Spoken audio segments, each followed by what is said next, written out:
Welcome to another St. Pete by Night revamped production.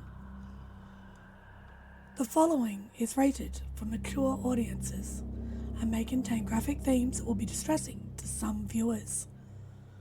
As always, we recommend you ensure the safety and well-being of yourself and those around you at all times. Viewer discretion is advised.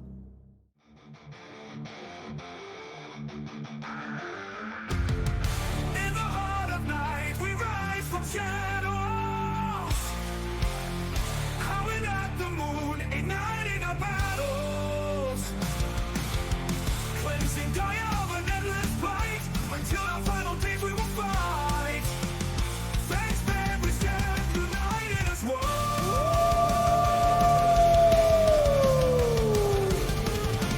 Evil spirits lurking with horror and dread.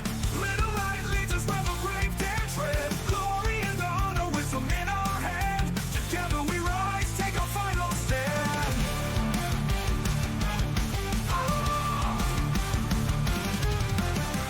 Everywhere we run, the wind is at our back. All the warm forces we will track. From the depths of the ocean to the clouds in the sky, vampires tremble as we learn to fight. Rage across Tampa, in this fight we'll stay. Evil spirits lurking with horror and dread. Little light leads us where the brave dare tread. Glory and honor, wisdom in our hands. Together we rise, take our final stand.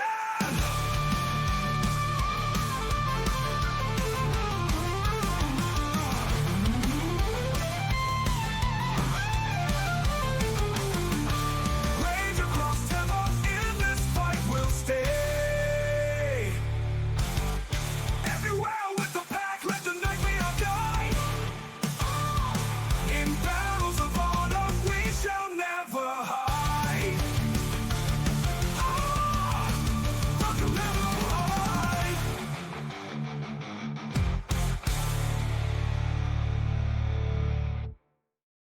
Good evening and welcome to the St. Pete by Night Entertainment Network. St. Petersburg by Night is an online World of Darkness role-playing community originated in St. Petersburg, Florida. My name is Kent, also known as Misha Kent on all social media, and I will be your storyteller tonight.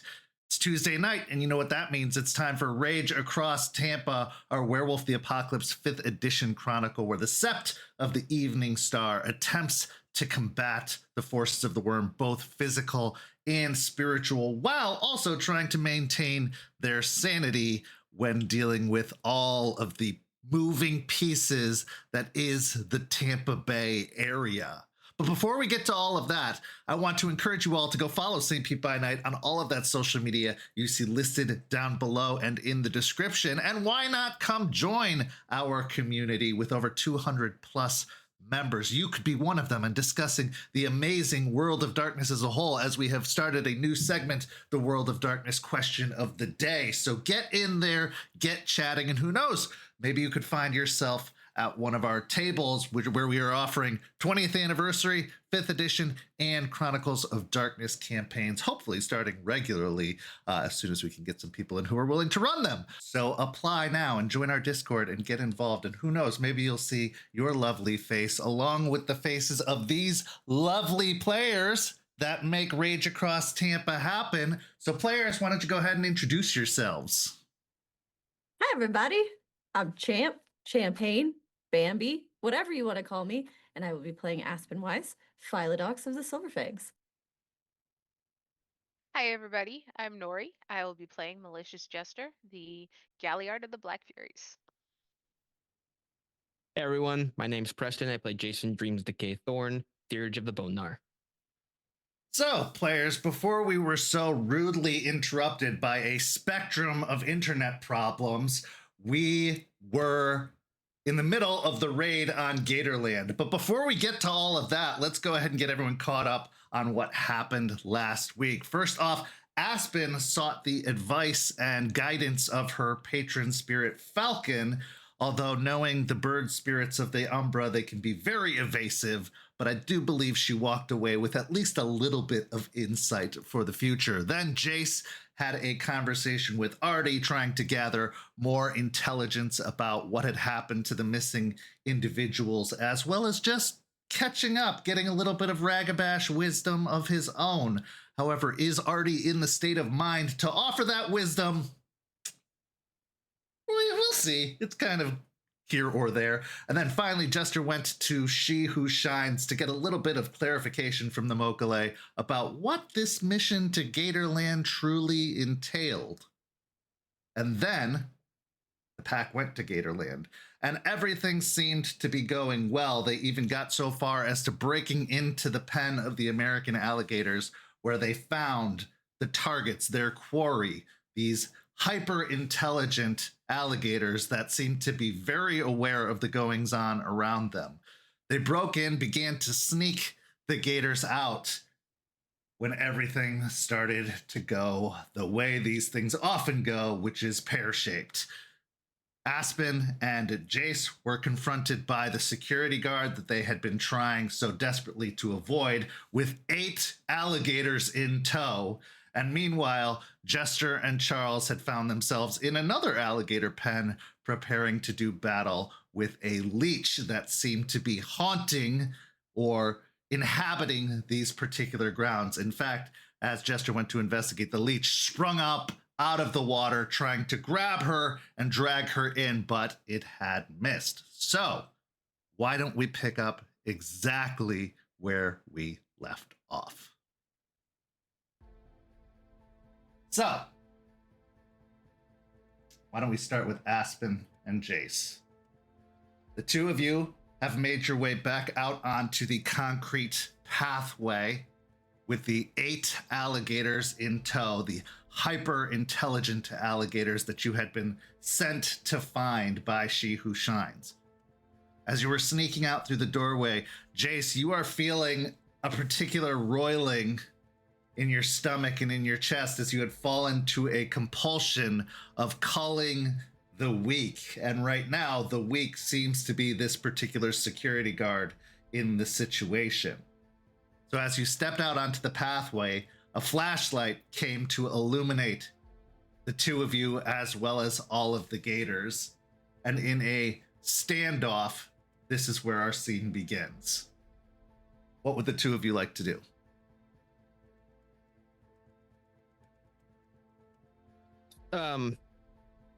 Is this still considered the same scene? So would I still have Mind Speak activated, or would I need to reuse a willpower? Okay. I think you can consider it still activated. It was beyond our control that everything went bad last week. Just wanted to clarify. To Aspen, while looking at the guard, I say we got 2 options. We can try talking our way out, or we can just remove the person altogether. I think talking is beyond us. Okay. At this point, the security guard calls out, "What the fuck? What are you doing here? Stay right there." Gonna run at him. Okay. I'm gonna attempt to hold him, so that way Aspen would have an easier chance, but just grappling. Okay, give me a strength and brawl. I am angrily and exasperatedly going to shift into Glabro once more, and try and choke him to sleep. And how many times have you shifted in this scene? Twice. So as you go to shift into the larger Glabro form once more, you find a pain start to rip through your body. It's not enough to stop you from shifting, but it definitely doesn't feel great, as your body is only meant to make so many transitions. It's only capable of making so many transitions despite your supernatural nature. So as you shift into the larger form, go ahead and take a point of aggravated damage for me as your muscles tear and your flesh starts to strain against the transition. But you do make the change. How'd the rage check go? I succeeded. I did want to ask, because it hurt me, do I gain a rage? I'll give you the point of rage. Sure. Yeah, Okay. that and the intensity of the situation and everything all combined is enough to get you to, gain another point of rage. Jace, what'd you get on that strength and brawl check? 3. Okay. As you rush towards the guard and leap, they quickly, somehow, almost supernaturally quickly, sidestep out of the way and bring down the flashlight on the back of your head, doing 2 points of superficial damage as they clock you from behind. Declare your next intentions. Noticing that they were able to move as quickly as they did, I'm also going to go into Glabro. Okay. Rage is good. So as you kind of stumble your way past them, feeling the anger building up inside you, go ahead and take a point of rage as well as you begin your transition into your almost demi-human form, filling out your clothing and growing in size. The individual, the guard, quickly reaches up to their radio and says, "We've got company." At which point, further back in the plaza near the entryway, you hear doors fly open and footsteps come pounding out onto the pavement. Aspen, what's your intention? Yes, I'm going to go towards the original one that was there, and I'm just going to try and subdue it. So I'm going to try and punch his lights out if I can.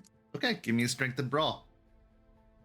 And Jace, you've made your transition. Now anything you do will be at a -2 dice since you don't have rapid shift, therefore negating the bonus you would get from being in your Glabro form. But what would you like to do? I'm going to attempt to grapple him again. Okay, give me a strength and brawl.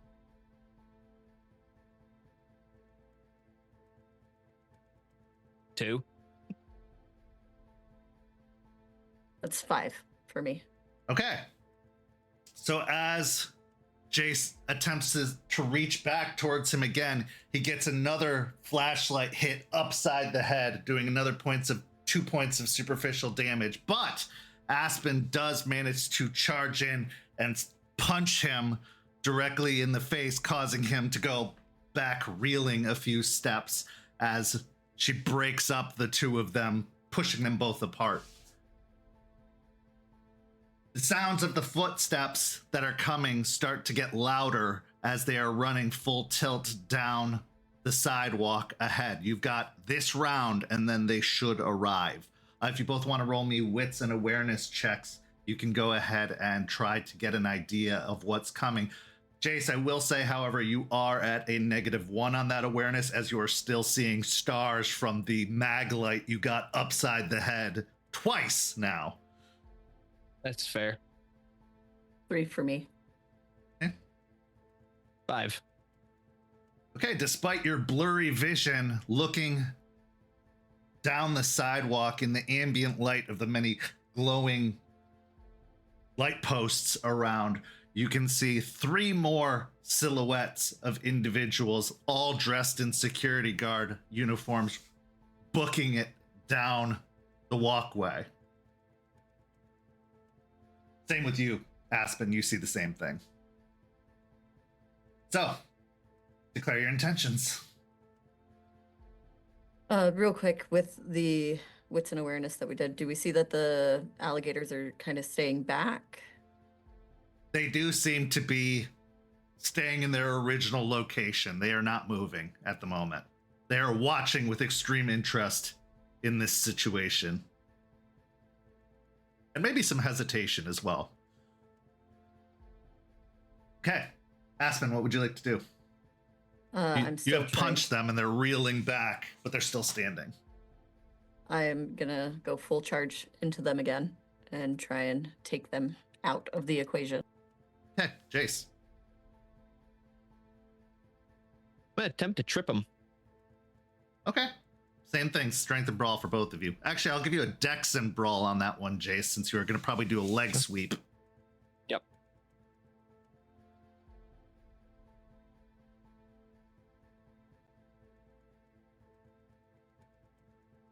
Four. 7 with a crit. Okay. So, Aspen, as you go full board, just diving onto them, Jace's leg sweep brings them down to the ground so that you have basically straddled and mounted on top of them and can start punching, and you land a solid blow to their face, causing blood to go spurting out of a broken nose and scattering across the sidewalk. Simultaneously, I'd like both of you to make dexterity and athletics checks as you hear the crack of what it sounds like firearms going off up the sidewalk.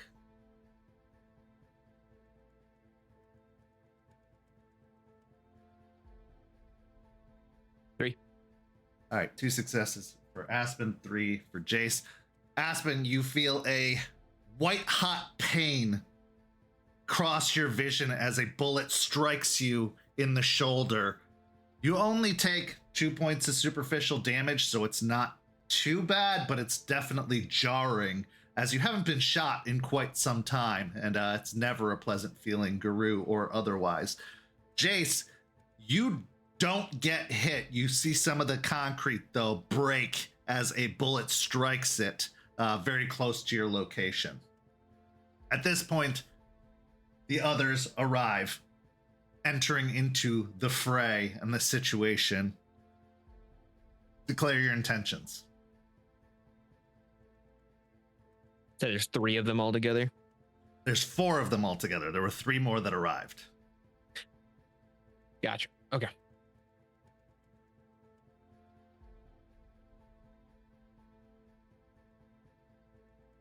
Can still use mind speak in any of the forms, if I remember that right. Yeah. Yeah. To Aspen, if I promise not to kill them, can I start shooting? They've already started shooting at us, so I think it's only fair.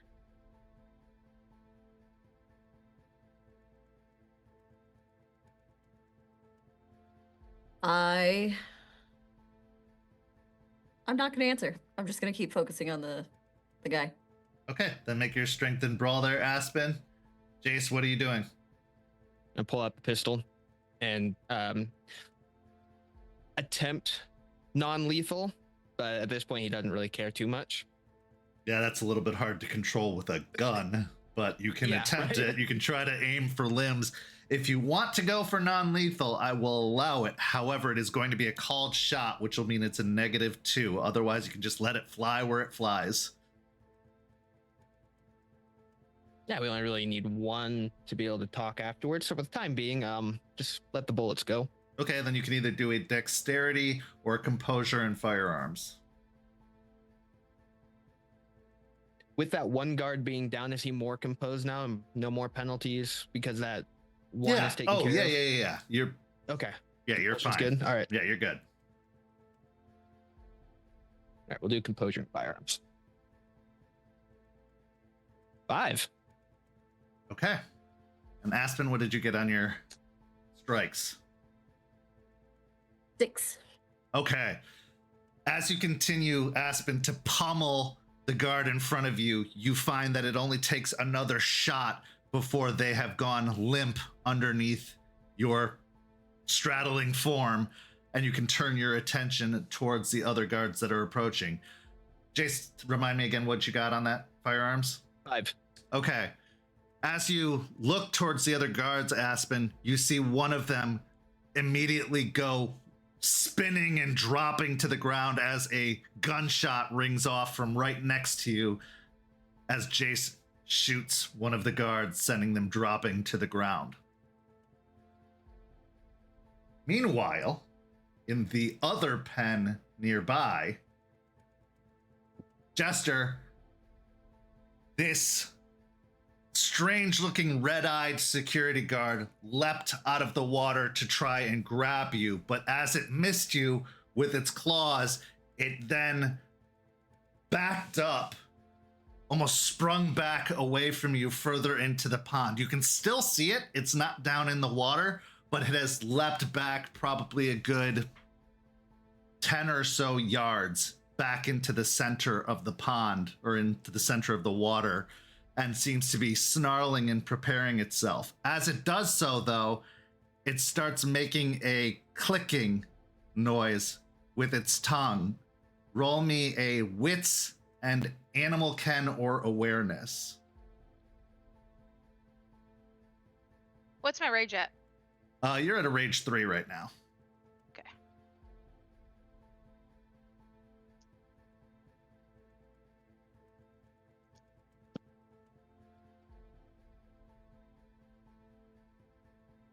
Which roll are you making, animal ken or awareness?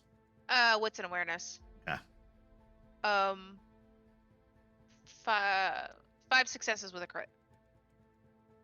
The other gators in the pond that had been previously backing away, kind of giving a nice ring or perimeter, have now started to turn.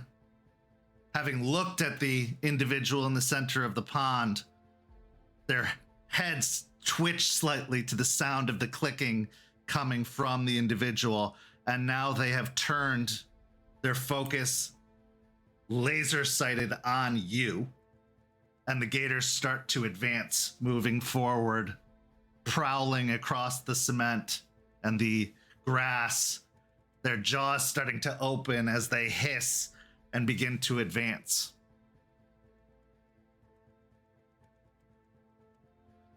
Declare your intention. Have I heard the shout or gunshots at all? Not at yet? the exact moment. I'm going to give you a couple of rounds before that happens. Okay.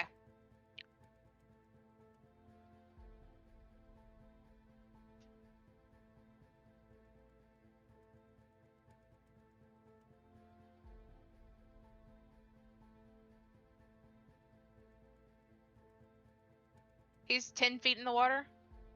He was 10 yards, so 30 feet. Okay.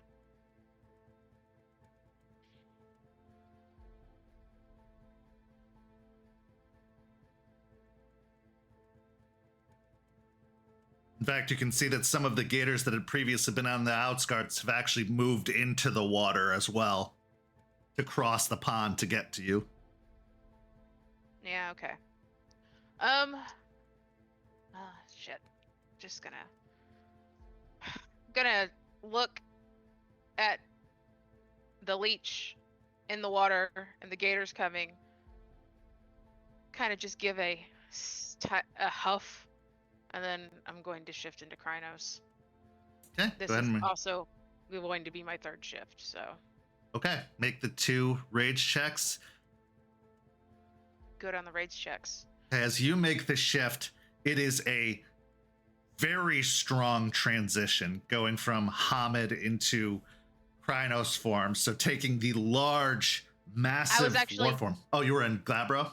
I was in Hispo. Oh, you were in Hispo. Okay, so still a big transition as you go back up on your hind paws, standing to your full height, the muscles bulging and growing even more so. Take a point of aggravated damage as you make your 3rd shift of the scene. The strain on your body so severe.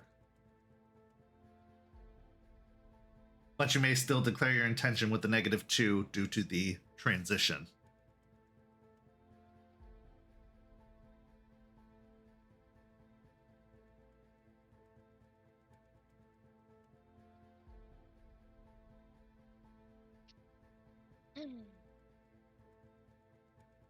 What else is around in this enclosure? Is it just swamp and Yeah, I mean, there's some wooden platforms. There's a lot of almost the entire pond is surrounded by a concrete bowl, as it's a man-made pond.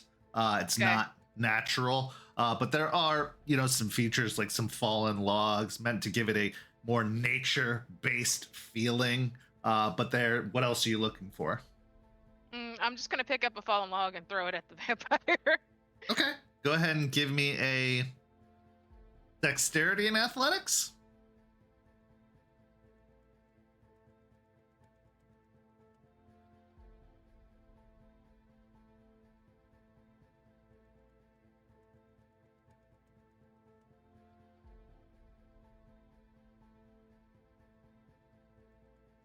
3 successes. Okay. As you lift up the log and toss it across the pond towards the leech, you see them drop below the surface of the water, allowing the log to sail overhead and splash in the pond beyond before they pop up again out of the water. Meanwhile, Charles, still in his hispo form, lets out a antagonizing snarl as he looks at the other gators that are starting to move their way in, hissing and snapping in both of your general direction. He lunges forward and bats with a paw at one of the gators, smacking them upside the side of their snout, causing them to back up quickly, giving off a defensive and surprised kind of hiss and yelp, as much of a yelp that a gator can make as they back up, having now a bit of blood coming from a paw mark across their snout. What's your next intention? Well, I gotta spend a willpower to stay in Krynos since I didn't actually hit anything. I'm gonna pounce him. I'm just gonna, like, try to. He's like 30 feet. And he's in the middle of water, too. He's probably at about waist to mid-chest deep water.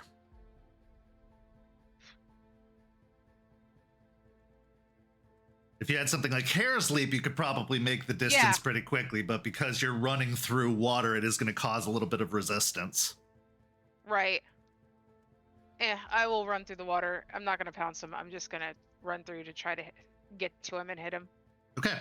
As you jump into the water and start to wade your way through, give me a dexterity and athletics as one of the gators that has entered the pond makes a sudden lurch towards you, going to snap at you.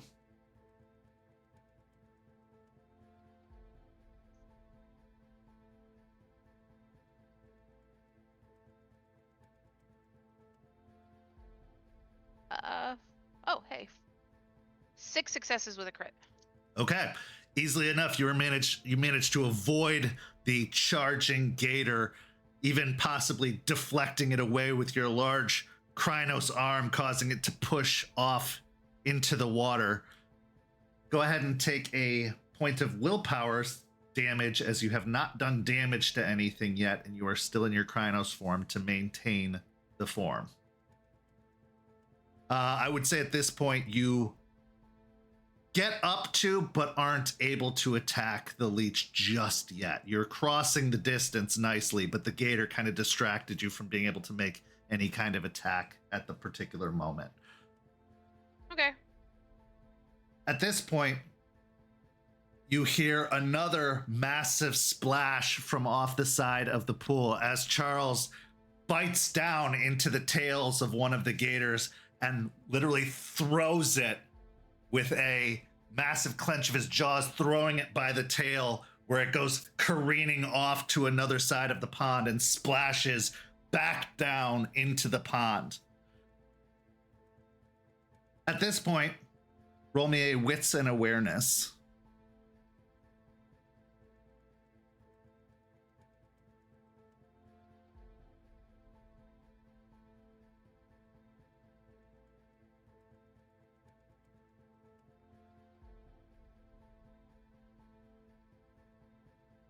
I got a brutal outcome. Okay, you are too focused on the fight to even hear the gunshots that go off outside of the pen, with the splashing and the hissing and all of the massive amount of activity going on right now. Give me take another point of rage, as you are now solely focused on the leech in front of you, and you will do nothing else until they are destroyed. Cool. Right now in my head, there's a monologue of just rage of having to like slosh out in the middle of the swamp just to get to this leech. And why couldn't this whole mission just be easy? It's been a pain in the ass the entire time. Like, it's just all of this as I'm going to like tear into this leech. Okay, go ahead and give me a strength and brawl.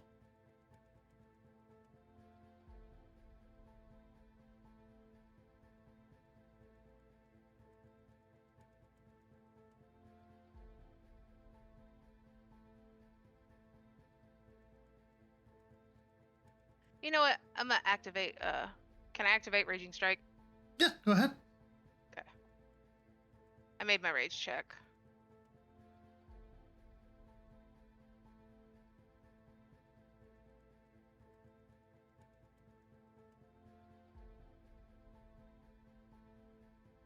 I got 6 successes.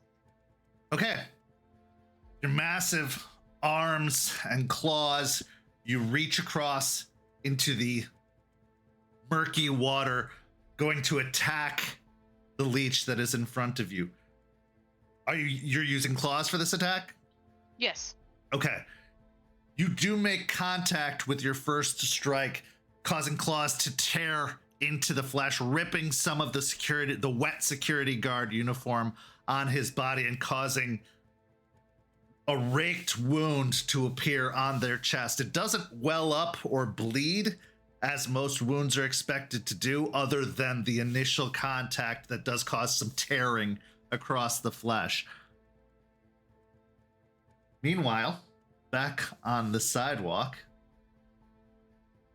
Aspen, you have securely knocked out the guard that you had straddled. There are 3 more guards nearby, although one of them has dropped to the ground after being shot by Jace.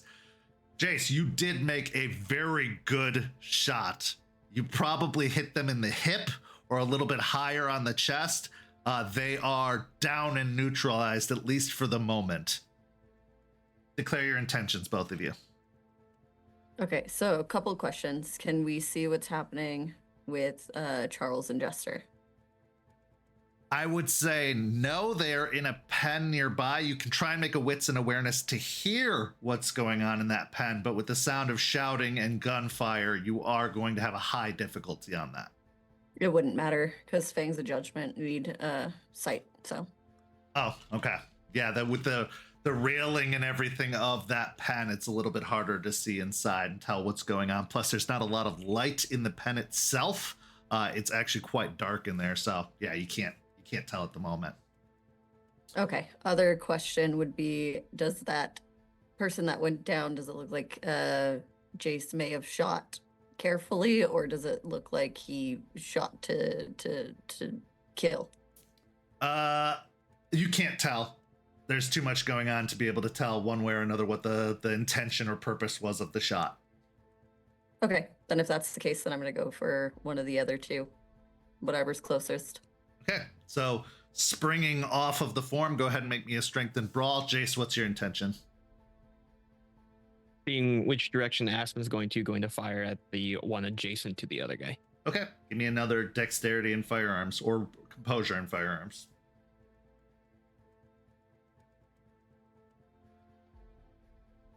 6.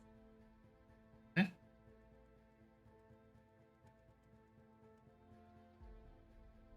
Burn a will. Yeah, go ahead.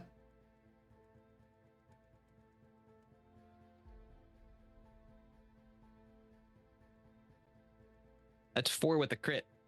Okay.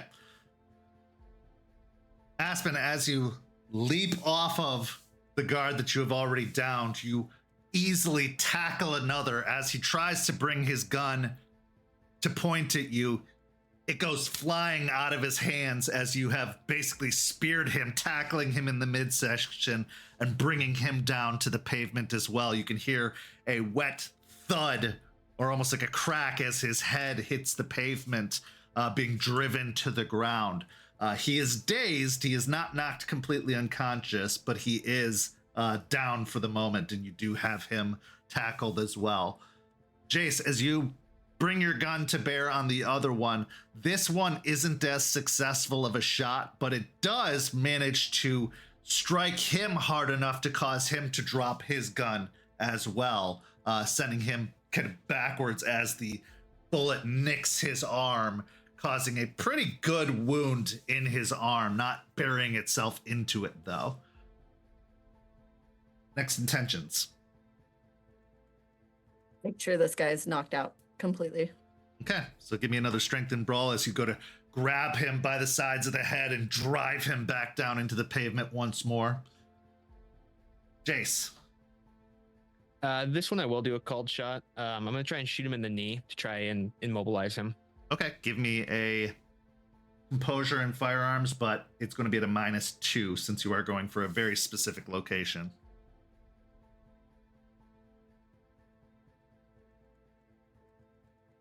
3. 4 for me. All right, Aspen, as you grab him and attempt to smash his head into the pavement, he does reach up and grab your wrists and is able to minimize the blow. You do kind of knock him backwards, but he is not knocked unconscious as quickly as the other one was. He did manage to fight back a little bit and stop you from being able to drive him with the same amount of force as you had previously. Jace, what did you get? 3. 3 successes. Okay, as you go to fire on his knee specifically, you do hit the leg, but not exactly the knee, causing a gout of blood to go spouting out of the side of his leg, as it seems like you've hit his calf more than his knee. It does cause him to buckle a little bit and drop to one knee. He meanwhile reaches out to grab the gun he has lost and bring it up to fire again. We return to the swamp and the alligator pen. Jester, you are right up on the leech. Charles seems to be focused primarily on the several gators that have come to advance, attempting to push them back, intimidate them, or if he has to, manhandle them. What's your intention?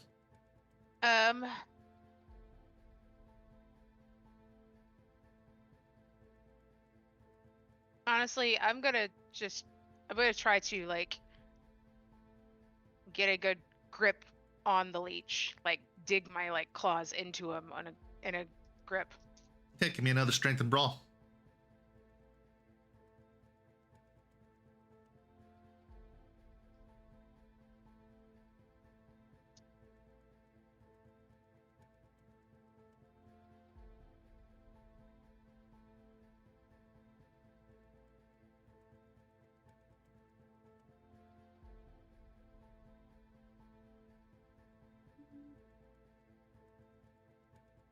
Leave it. I got 4 successes.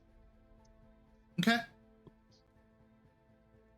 As you attempt to bury your claws into the leech, they bring a clawed hand of their own across your snout and face, scratching basically over your eyes and snout. Not enough to blind you, not enough to do any significant amount of damage, but you do take 1 superficial damage as the claws rake across your face and they push themselves back, giving a little bit more distance again. Next round, declare your intentions. Oh, I should say also, back behind you, Charles pounces on top of one of the other gators, biting down into their shoulder or, clawed arm, giving them another like hissing whining as they quickly shake him off and back up, trying to retreat away from the fight. Did I take a rage for taking damage? Yeah. Okay. That'll put you at rage. 5, yeah. I know. That's why I was keeping up with it. I am pursuing and just trying to rip into him, claws, fangs, whatever I can get at this point. And I will be using Raging Strike. Okay, give me another strength and brawl. All right. And of course, I make my rage check.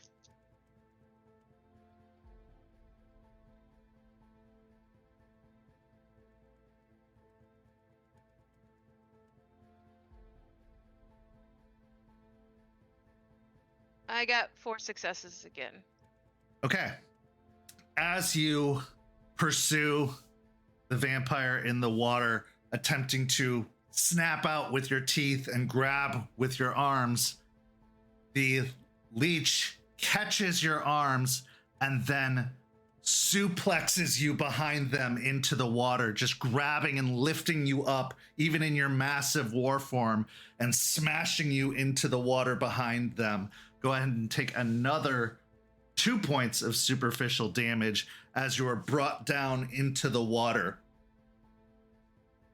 He doesn't, however, let go and holds you underneath the water.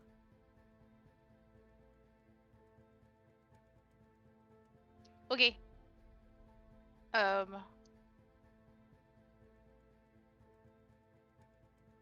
Give me well, before that, give me a stamina and resolve check, as you now have to hold your breath unexpectedly in the water.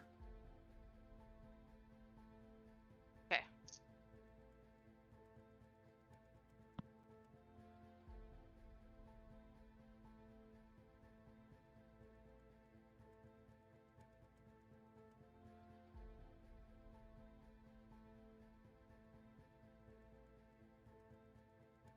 I got 4 successes. Okay, you are good for the moment. It is going to get more difficult the longer you stay underwater, but for the moment, you have breath still in your lungs. The wind wasn't completely knocked out of you by the sudden motion. What's your intention?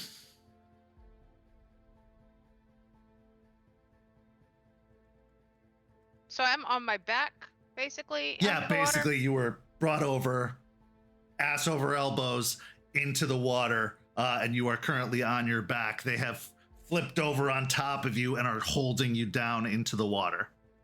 Okay. Holding my breath now. So I'm going to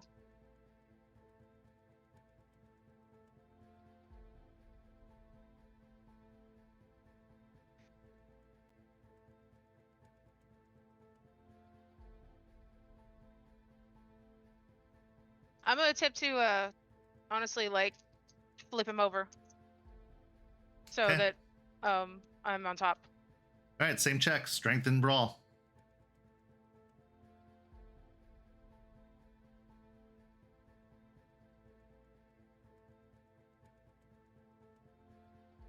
I'm also healing, by the way. Yeah. Make the rage check to regenerate. Make the rage check.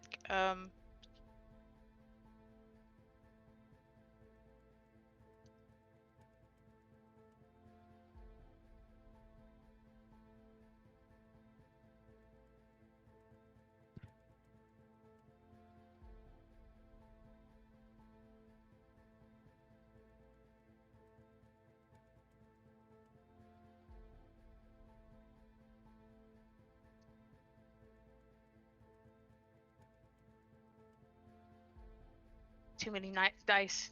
Too much math.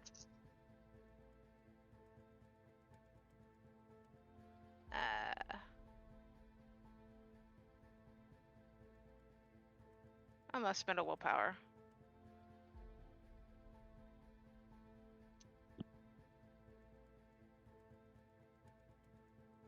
Seven successes. Okay. As you're feeling yourself pinned beneath the water, you manage to push a leg off of the bottom of the concrete pool, spinning him over and bringing him down into the water as well, taking some of that pressure off of your shoulders, holding you beneath the water. As you reverse the hold, bringing him down into the water this time, pinning him with your massive muscular warform arms. Meanwhile, out on the sidewalk, two of them are down. One of them is grappled by Aspen. The other is reeling from being shot by Jace. However, they are lifting up their gun to fire at Jace. What are your intentions? Still gonna try and knock this guy out. Okay, give me another strength of brawl. Jace. How far is this guy from me right now? Say maybe 15, 20 feet.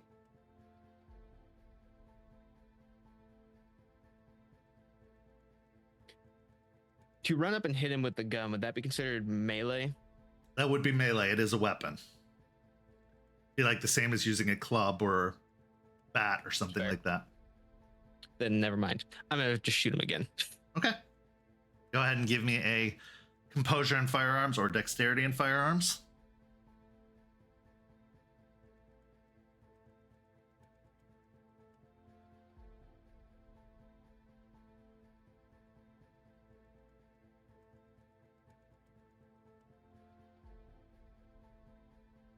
I'm gonna burn another will. Okay. 5 from me, just so you know. 2. All right. So, Aspen, you are locked up with this guy, just trying to smash his head into the pavement. This time, you do get a little bit more force as you hit him into the ground. He is still conscious and still fighting you, just barely. He has gotten a lot weaker in his grasp after this latest thud against the pavement, but he is still holding on to you. Jace, it's your turn to feel that burning, painful sensation as a bullet hits you, causing you to stumble backwards a bit. Go ahead and take 3 points of superficial damage as the bullet burns into your form.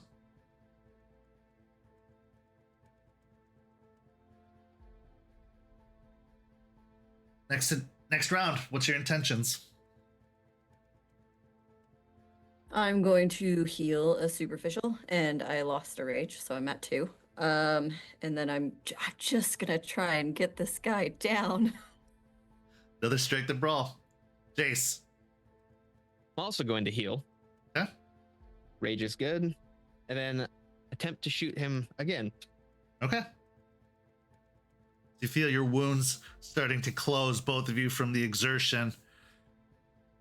Jace, you actually feel the bullet slowly pushing its way out of your shoulder, slowly.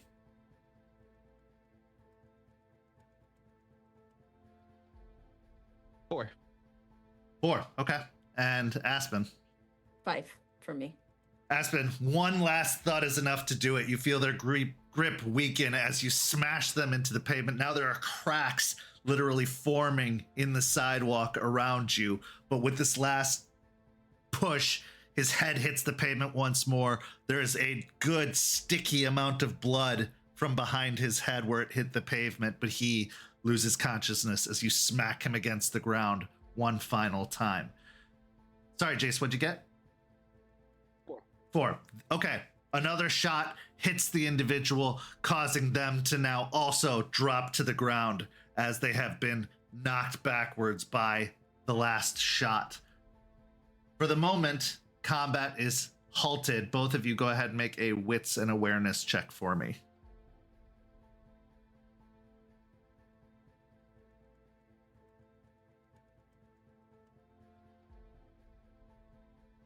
Six. Hey, Aspen, as you're focused on the individual you've just downed and are trying to take surveillance of the situation, your adrenaline, your heart pounding against your chest, the kind of lightheaded feeling you're getting from all of this action, all of this physical conflict, which is so unusual for you, causes you not to really be aware of anything else going on around you. But Jace, you hear the sounds of snarling and snapping and splashing coming from the pen opposite the one you just entered from.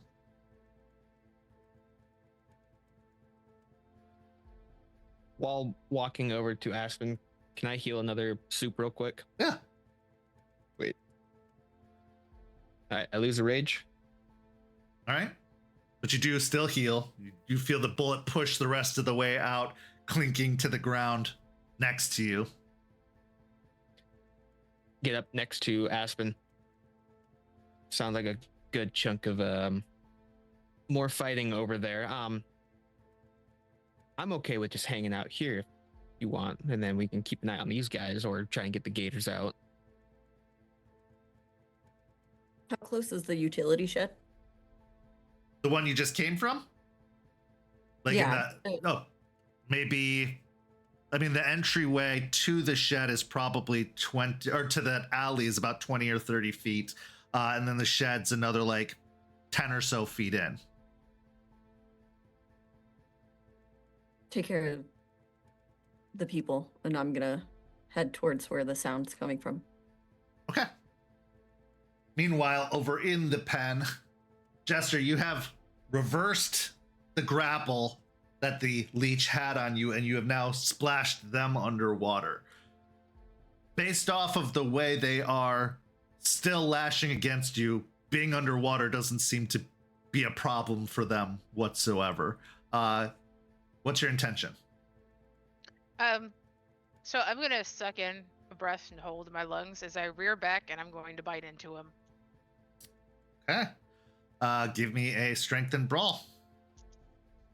In fact, I'll give you an additional dice because you do have the leverage over them. So yeah, give it a shot. I'm also spending Raging Strike. Okay. Oh my god. I made it again. I'm trying to get rid of my rage.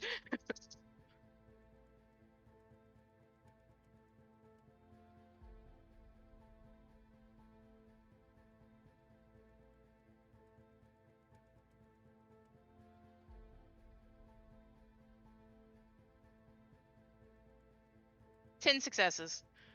Okay.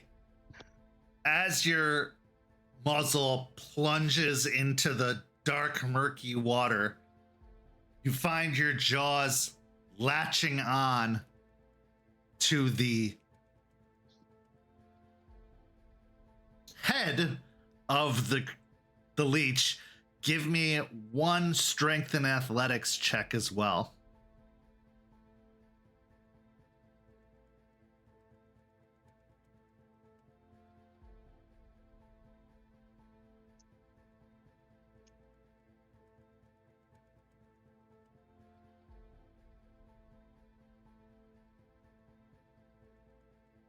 That is a brutal. And with 4 successes on top of it. yeah, with the tearing and rending, you pull back out of the water, and in doing so also bring the head of the leech out with you in between your jaws as the leech dies very quickly as you have decapitated them and yanked their head out of the water. Meanwhile, behind you, you hear still some snapping and snarling as Charles continues to fend off the other gators. But as soon as you dispatch the leech, the gators kind of come to out of a daze, snapping back to the situation and very quickly start retreating away from Charles, moving back to the corners and edges of the pool. At this point, Aspen, go ahead and make me a strength and athletics check as you are going to vault the wall of the pen to jump in.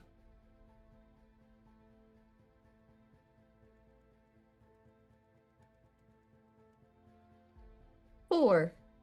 Okay, yeah, you're able to climb over the fence and drop in beyond. You see gators moving away from the hispo form of Charles. There's a little bit of blood around Charles's snout and some on his fur, as it looks like he has been bit at least once on his back hind leg, but it is starting to heal up very quickly. In the pool, you see Krynos form Jester with a head in her mouth as she has something pinned beneath the water. But at this point, combat ends as you have successfully defeated the leech and the security guards. The scene is yours.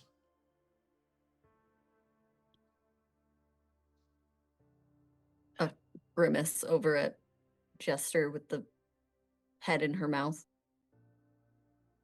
I'm going to spit the head out very angrily. And probably just shift back into Hamid. Okay. Exhausted and in pain at the end. All right, take one more point of aggravated damage as you do shift into another form. Your bones starting to feel very strained and in pain as you move back into your normal size.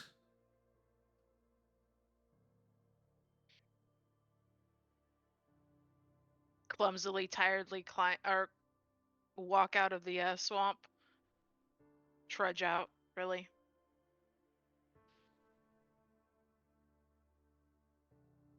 Is the body still within the swampy area, or is it? Yeah, it's still in the Okay. water. Yeah. In fact, it's starting to float up to the surface at this point. Okay, I'm gonna look over to Charles. Still in his hispo? Yes. Yeah. Got to take care of that body. He nods and he starts to move out into the water, wading in his large hispo form. Then she'll look over to Jester. We've got about 4 others out there that we need to take care of as well.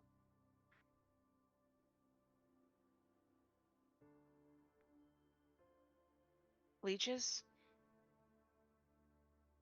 Not sure. Okay. As the two of you move to leave the enclosure, Charles has reached the body of the leech that is floating in the water, and he uses his paws to dig into the form and starts to tear the limbs off of the body with his teeth, tossing them to the side of the pool. As you climb out of the enclosure, what have you been doing, Jace, during this time? Still in Glabro, pulling the bodies over to the utility closet or shed and stacking them in the best he can, and trying to keep an eye on the gators that are there to make sure they don't go wandering off. They seem to be held in place, just watching the events unfold. Their various snouts tracking you almost simultaneously, just watching as everything happens. The two of you climb out and see Jace is in the process of hauling another one of the bodies. I would say he's gotten one in already and is dragging the second towards the utility shed.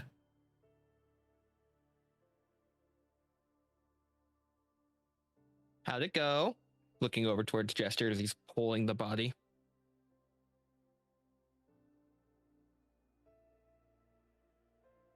It's dead.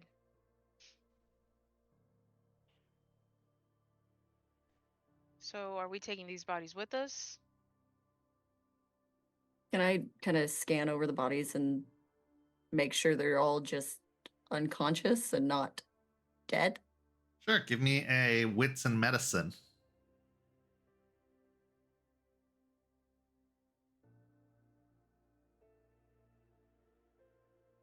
Three.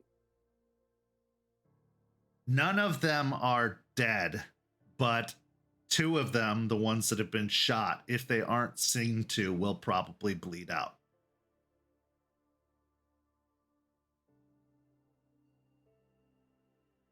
Especially the first one that took the majority of the shot. Definitely human, right? Yeah. Yeah, all 4 of them are human. Well, human, I'll say in finger quotes.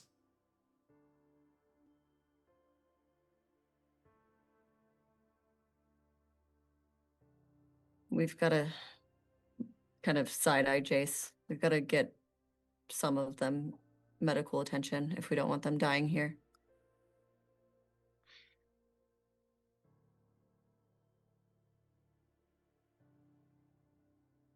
Their first aid kit nearby. Give me, well, yeah, I'll say there's one in the utility shed, probably.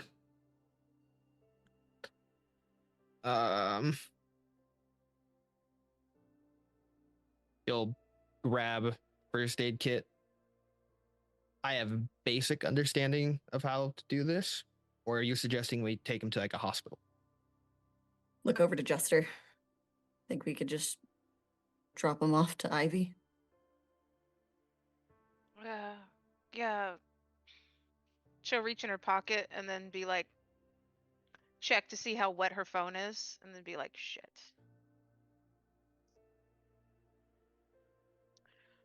Well, yes, probably. If you have a phone I can borrow. Is Yeah. my phone also wet? Is all of our phones wet? Yeah, everybody who went into water, they're probably wet. Yeah. Just got this. They will work again. They're not completely useless, but they're probably going to need the bowl of rice treatment or some time to dry out before they'll be usable again.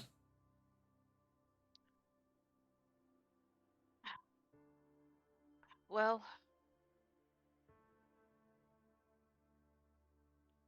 probably we can drop him off. Just need to send her a message.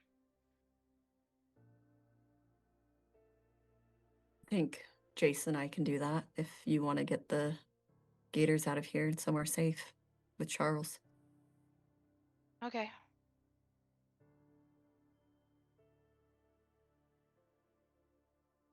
Speaking of Charles, about 5 minutes later, he, in his Hamid form, climbs over the enclosure fence and drops down. The leech has been taken care of.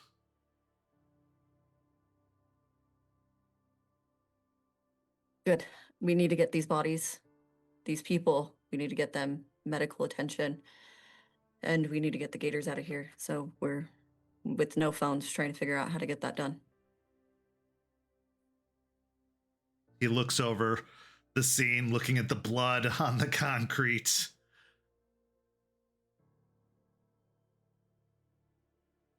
possible, but it'll take time, and they have a story to tell.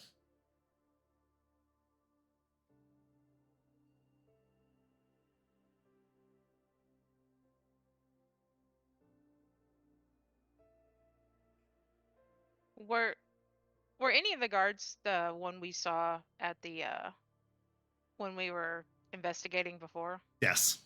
Okay. That one's a ghoul at least. Yeah, but are all of them?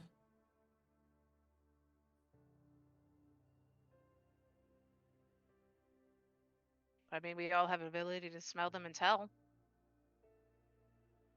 Look over to Jace. Give a nice deep inhale. Try to figure out what they are. Give me a sense the true form roll. Gonna burn another will.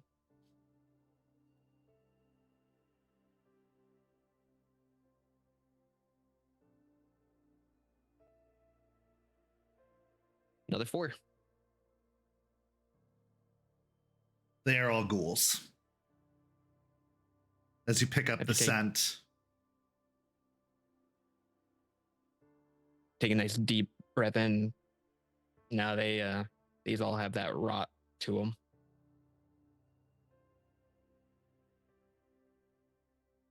there's another solution.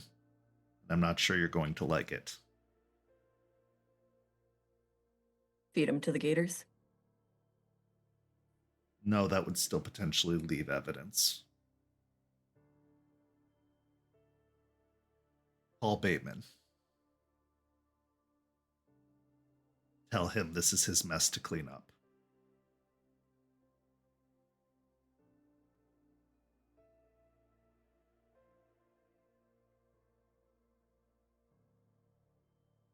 It's as bad for them as it is for us.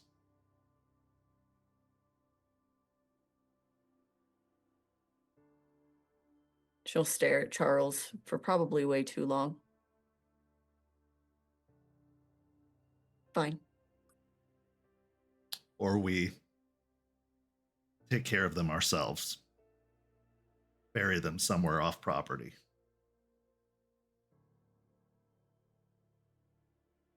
I don't know if we should trust that he won't twist this some way and make it our problem either way. Could. But if anybody can convince him not to, it's you.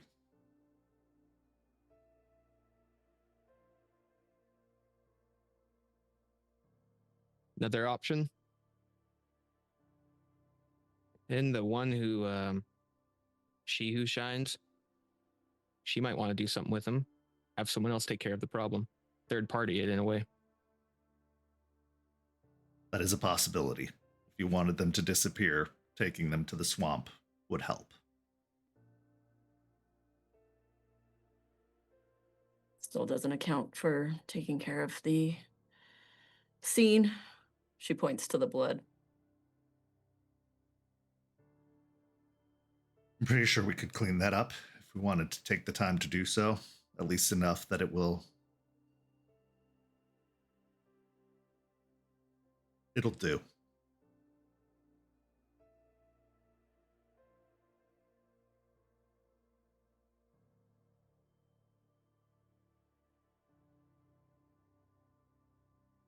I think we take him to She Who Shines.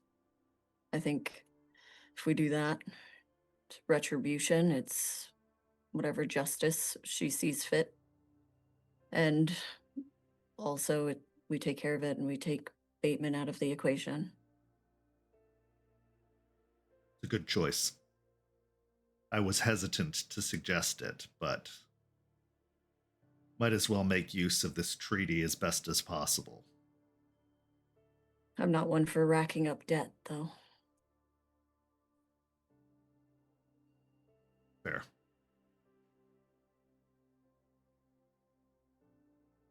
Very well. We'll take them with us. Let the dragon deal with it.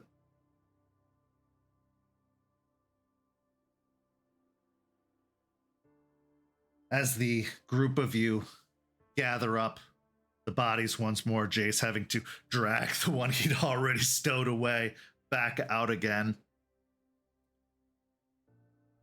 Charles goes and grabs a hose out of the utility closet and moves to the sidewalk, spraying down the blood, pushing it towards a sewer grate. And you all load up into the vehicle. Who is going to try and encourage the gators to move towards the trailer that you have parked out front? I will. Okay, give me a charisma and animal can. Or manipulation. As we're walking out, I would like to just do a little howl and do Howl of Assembly to help people with their willpower. Okay. And that gives everybody how much willpower back? So it is a honor and charisma roll at a difficulty 2, and every margin over it expands the hearing of it, but it gives everybody a willpower back. Okay, go ahead and make the roll. It's a very low difficulty. Just beat the 2 and that's enough. They're all nearby. While cleaning, Easy. pick up the bullet casing. Okay. Make Give sure they're me not left behind. either wits and larceny or wits and investigation to try and make sure you get everything. Do wits and investigation. Okay.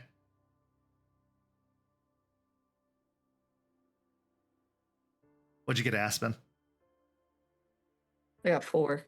Okay. Everybody gains a willpower back. Jester, what did you get to coax the gators forward? I got 3 successes. Okay. They are hesitant at first, but with the time given, as you have spent about the next hour cleaning up the scene, making sure that the bodies are loaded, they do slowly make their way out towards the trailer and climb in. Jace, what did you get? 3. You're pretty confident that you've done a thorough job cleaning up, making sure to grab guns, bullet casings, even bullets if you can find them, the one that especially fell out of your body, making sure to clean all that up. By the time all is said and done, you all feel that the scene is as secured as it's going to be, although when morning staff come in, they are going to probably be confused as to why the night staff isn't there, especially with their vehicles still parked outside.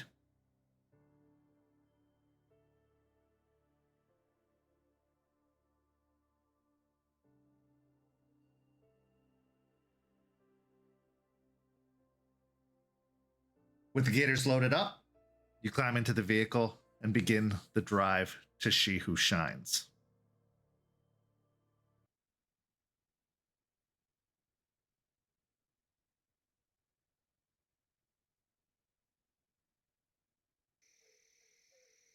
By the time you arrive at the swamp, dawn has started to break. The first lights of the morning sun are edging the horizon, sending a nice colorful glow of purples and oranges. But still, a lot of the sky is dark behind you, over to the west. As you bring the truck up to the security gate that blocks off Whedon Island and the park beyond, you find that the gate itself is locked and isn't opening at the moment. What would you like to do?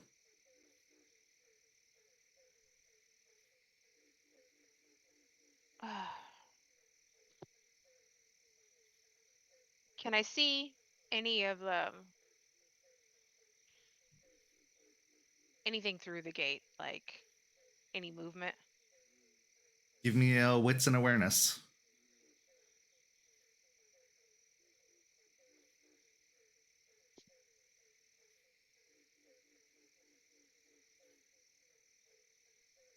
Two successes. At first, you don't see any movement beyond on the driveway that leads into the parking lots.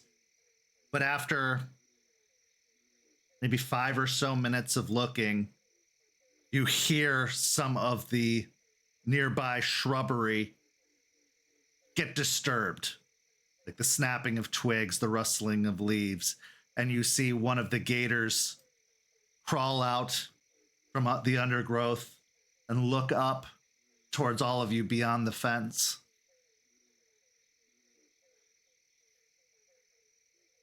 It then lets out like a rattling noise. Give me a intelligence an animal can.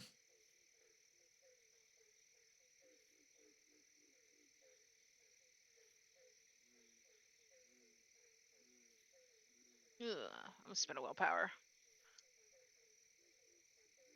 2 successes. There are breaks in the kind of like rattling noise as if it's talking or trying to relay something, but you're not entirely sure what it's trying to say.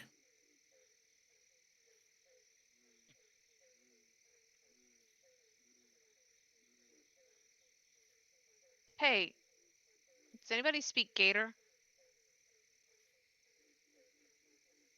No. Speak a little skink, but I don't think that's going to apply here. Could I do like a intelligence and insight to try and like figure Yeah. out what they're trying to say? Okay.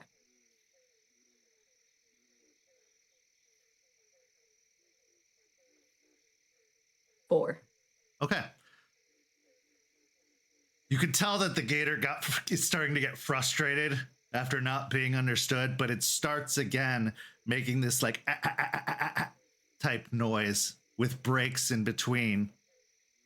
And as it does so, you can tell that the number of clicks or rattles that it makes changes with each break. The first one, there's 6. The second one, there's 4. The third one, there's 3. And then there's 1.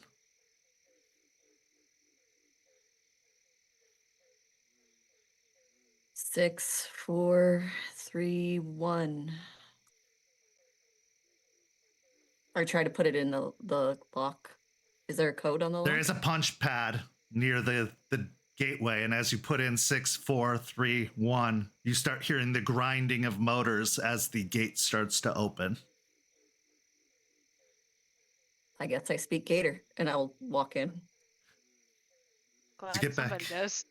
Into the vehicle, driving it into the park itself. You take the trailer and the vehicle as far back into the park as you can. Jester, you and Charles both know how to get as close to She Who Shines as possible, but as you enter into the farthest parking lot, the headlights sweeping across the trees and grass. In amidst the trees, you see the woman, she who shines, her very, very dark skin. At first, very easy to miss, but as the headlights illuminate her, you can see her standing amidst the trees, another gator by her feet, one of the two, the other one being back at the front gate.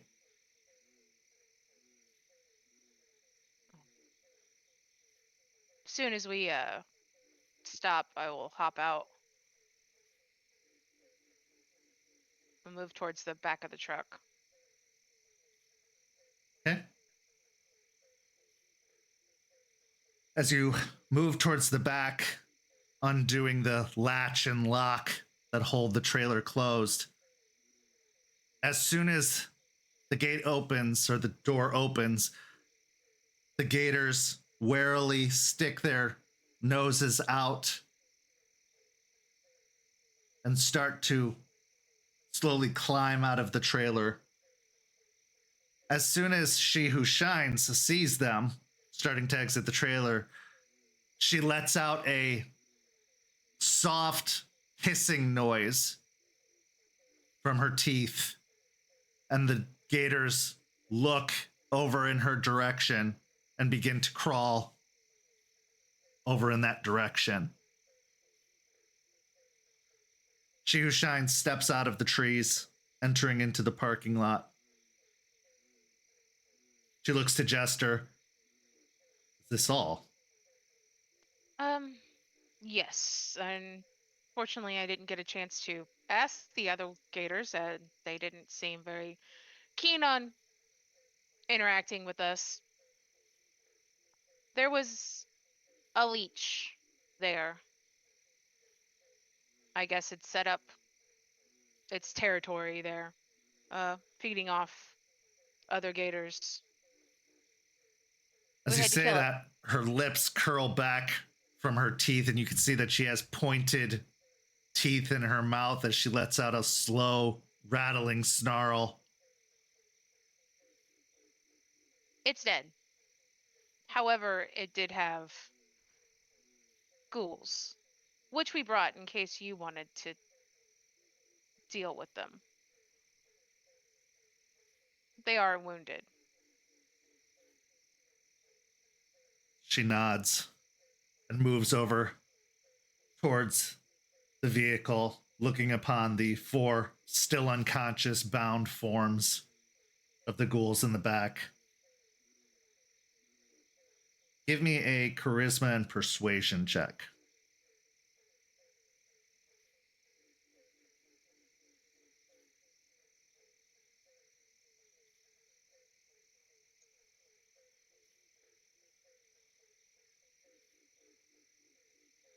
Uh, 3 successes. She stares at the forms for a moment before looking to you. Suppose it's the least I could do. We'll take care of it.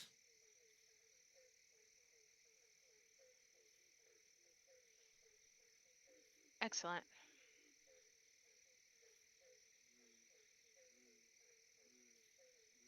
She opens the door and starts pulling the bodies out. And the gator that was with her walks up and grabs one by the foot and starts to pull it as it moves backwards towards the edge of the trees.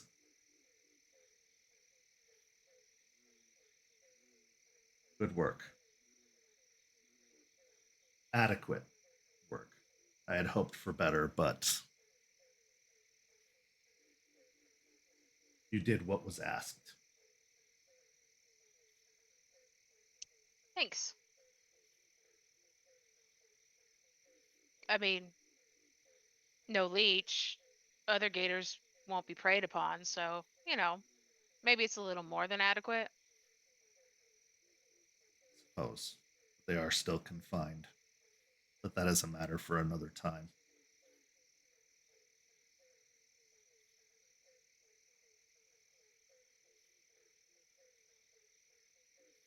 we can consider ourselves at peace.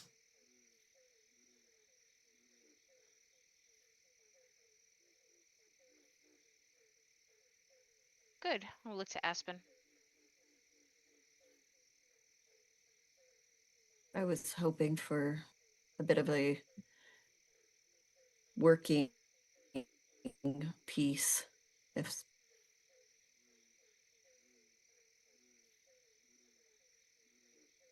What kind of working peace? our issues here have only gotten worse. It's Piney Point with what they're doing here, with what they're potentially could be doing right here in the swamp. I hope that I could call on you as an ally if needed. Aspen, give me a charisma and persuasion.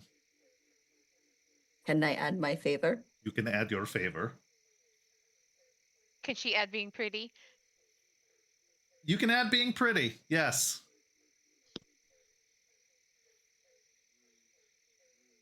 Hell yeah, that's so many dice. I'm so excited. Okay.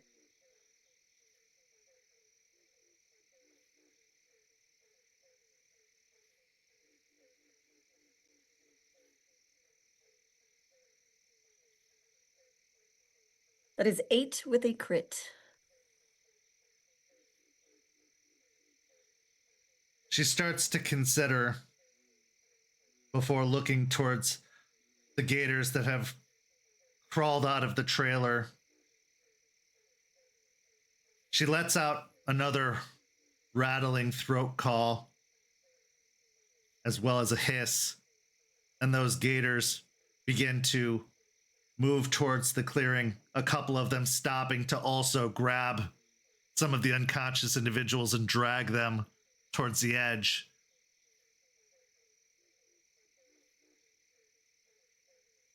You surprise me. Everything I've known about the wolves says that any kind of working agreement is just an opportunity to stab us in the back. But that's not you, is it?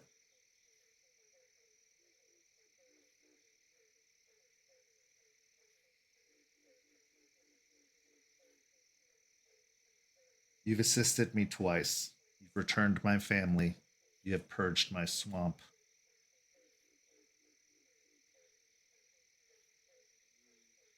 I will assist you. Tell me when and where.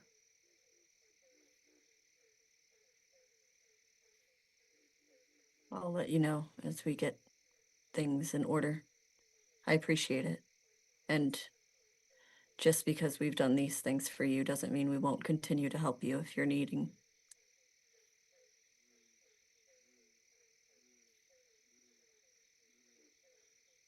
Surprisingly enough, I believe that.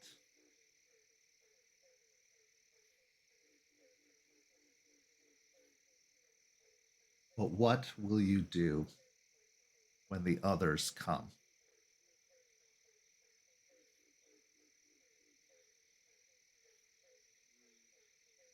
What others do you speak of?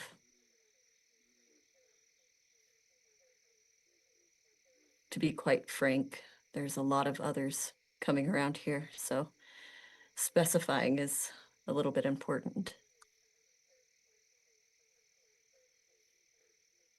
Being the one to purge the disease only creates an opportunity for others to seek their claim. They may not think as you do. They may not believe as you do. What will you do when they come to take credit for what you've done?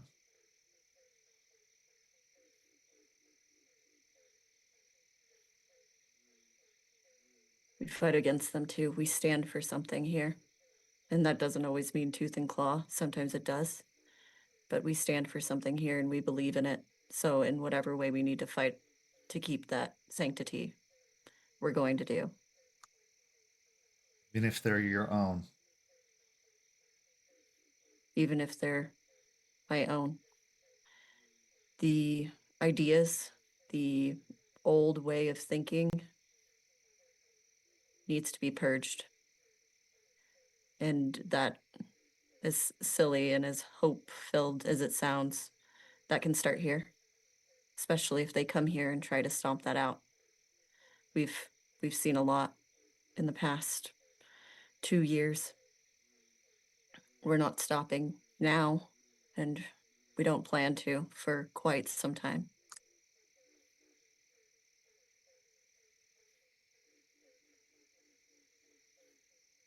There are more of them.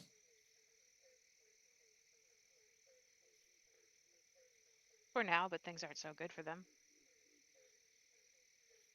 All the more reason to want to seize what is good. Well, we're also willing to protect what's ours. And if they refuse to understand that they've lost everything because the ways they've been doing things are fucked up, I guess that's a line drawn. Rather I not see say, that line. let them come. Let them see. And if they disagree, at least we're doing what we believe is right.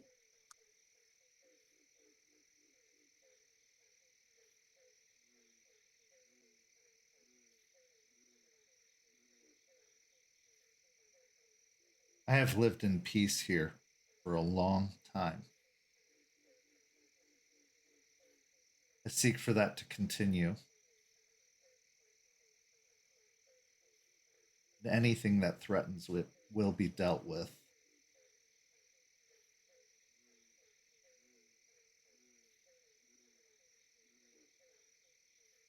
I hope for your sake, you're right. For the others, history tells me of their ways, what they'll do, what they want. And as an ally of us, we'll be here to protect it if that is the case.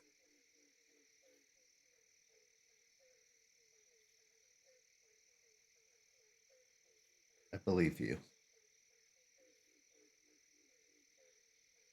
You have my gratitude for the work that you've done, for returning my family to me.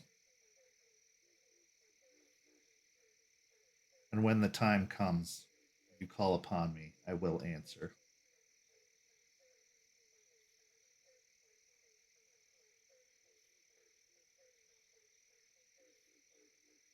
This does not mean we are friends,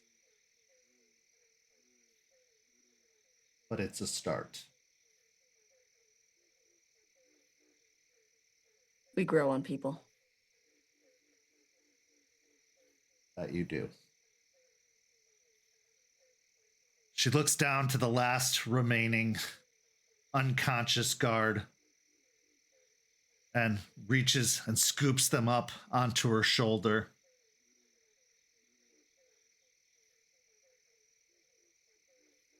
Our business is concluded.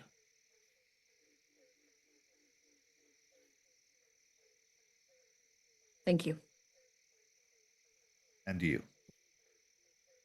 She gives a dip of her head and then starts to turn and move back, taking the guard with her. You all have a few moments before climbing into the car. If there's anything you wish to say to one another.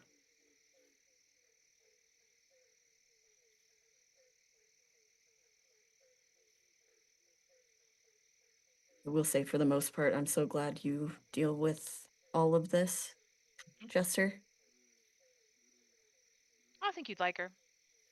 She's very businesslike. We already have one of those. Charles rolls his eyes. Yeah, fair.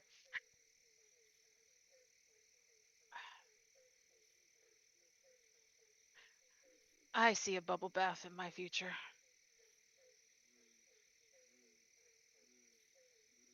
As you all climb into the car, preparing to leave,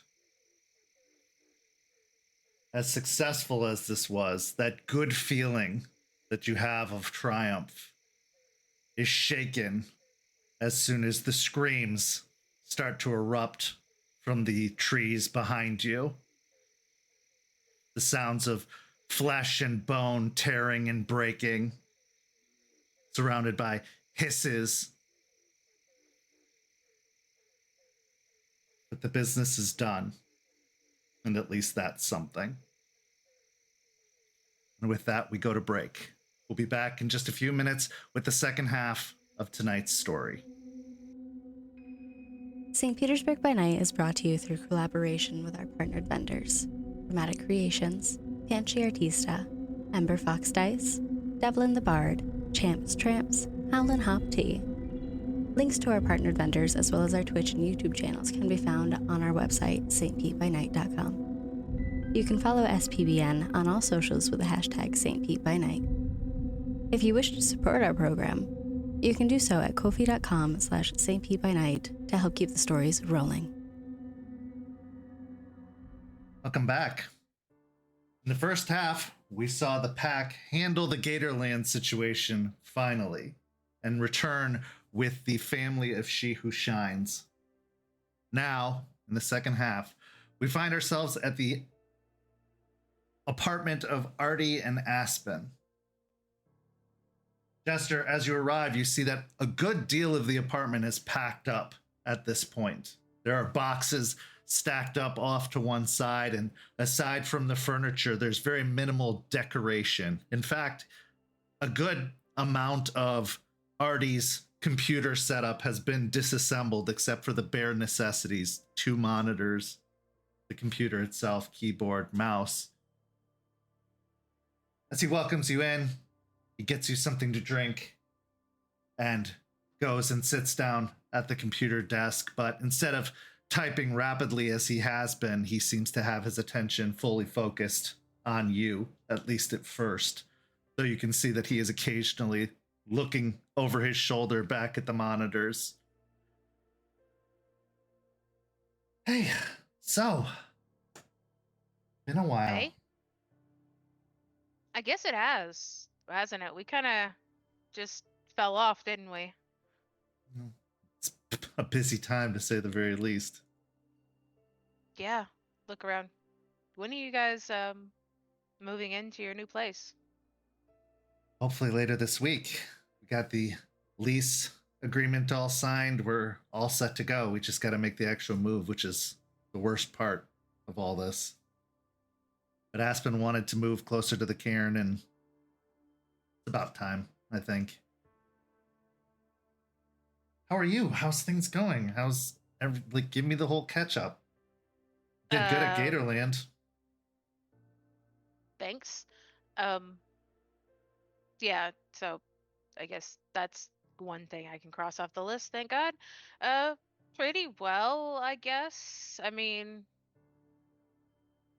it's a given day whether or not Xander's gonna throw fits and sticks and boards and nails at me if he can't get the door on right of his treehouse. When Aspen made you the emissary to the Pharaoh, I thought, there's no one better for the job. But then I thought, poor Jester, this is going to be awful. How are you dealing with all of it? Are you therapizing me? No, I'm a friend that's worried about you. You already had enough to deal with in the first place, and now you add this on top of it. I mean, I chose it. So, it's okay. I mean, what's more frustrating is trying to figure out where this white bat is in Virginia. I feel like we might make a major breakthrough for him if we could just help this white bat that we think is the one that's screaming in his mind. Okay, well, tell you that there's a lot of factors to consider. I mean, we know he's from Virginia, and he turns back to his computer and brings up a driver's license photo of Alexander. Yeah. Yeah. So I did my thing with the Caern, you know, touched a tree, got a story. Somewhere in the mountains of Virginia, I don't know which, I don't know where, there was an earthquake, and we think that either the white bat enclosed herself or is trapped in there, wherever this earthquake happened, because there was a cairn up there. I saw a Croatan who pretty much liked to stay in the cave and like sculpt. Pretty sure they were a galliard, but they were there when the earthquake happened and there was like a cave in. So we're looking at any space between 400 to what, 100, 200 years ago, maybe? I don't know. It was It's a lot of ground to cover. right. It was after they sealed the Eater of Souls, but there were still a few that existed, so I don't think it was that long after, but not a whole lot of newspapers there. I've been trying to find like newspaper archives to see if I could narrow down if there were any earthquakes in the close to the mountains of Virginia, because that probably would have been noticed, but searching from newspapers that are centuries old is Well, if it almost was impossible. 400 years ago, Yeah. there probably weren't any newspapers covering that particular area. If there were, they weren't archived or kept. So Well, let me see. He turns back to the computer and he starts typing, but after a moment, he starts rubbing his hands. Go ahead and give me a wits and insight.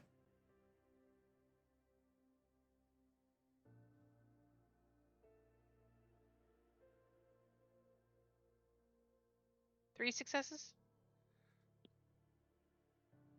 The way he's holding his hands, you can see that they're tremoring a little bit, like shaking slightly, and that he's rubbing his wrist and palms. And as you look over the tabletop, the desktop, you see a couple of empty monster cans sitting next to his monitors. He then reaches down into his pocket, pulls out something as his back's to you.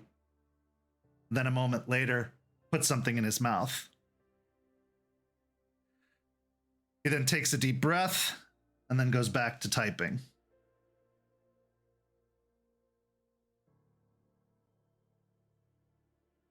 Sit there for a few minutes.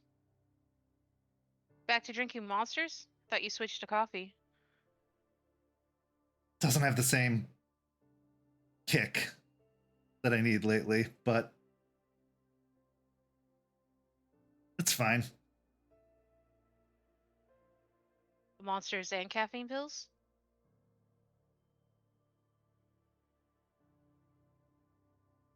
He stops and then turns back to you. I know what you're going to say.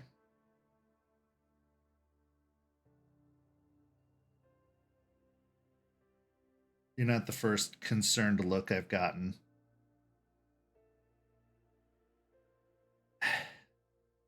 Just like you've got a lot going on, I've got a lot going on. And there's just too much to be done. But it's fine. It's temporary.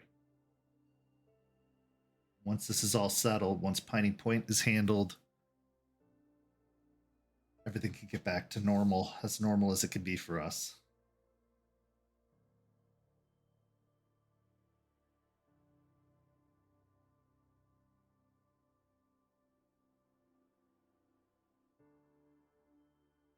There is a lot going on.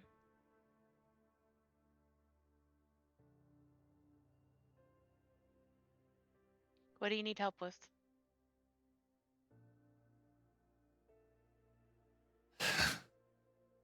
Right now, it's cracking the code of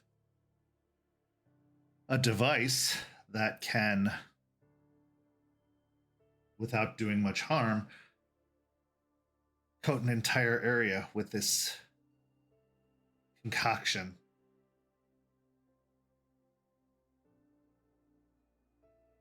A lot of technical stuff. Not to mention having a hard time getting too much of a paper trail out of Piney Point for Aspen. I mean, their security, their firewalls are intense, which definitely gives more credence to the whole Pentex of it all, but I'm getting there. It's just a lot of coding and a lot of long nights of avoiding their cybersecurity. But enough about me and my big sexy problems. What about you? What do you need help with? I'm good. Really? I'll move over, pull my laptop out of my bag, plug it in. Yeah. Why don't you let me help you with either cracking this code or coming up with this paper trail? Oh, so you're a I'm hacker here. now too. I know enough to help you out.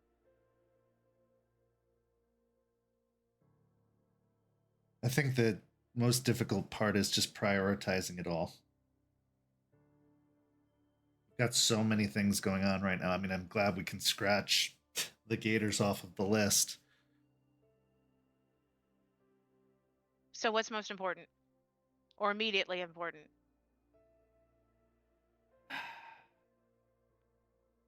Say it's got to be Piney Point, right? Like that's the nerve epicenter of most of our problems. Okay. So we start on that.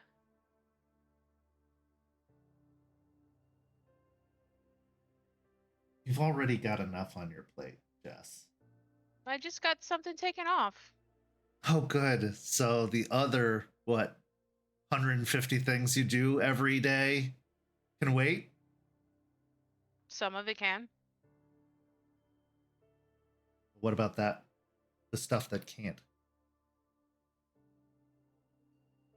That could be reorganized.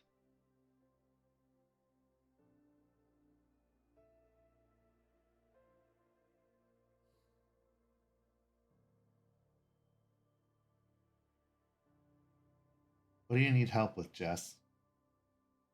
Came here, which don't get me wrong, I love it. I'm happy to see you. Well, I mean, there was the Virginia thing, but I mean, that I probably figure out another way around that. No, forget that. He begins typing again. I mean, there's literally a sept in Virginia that Joseph was a part of that I could probably reach out to. They may know something. Maybe.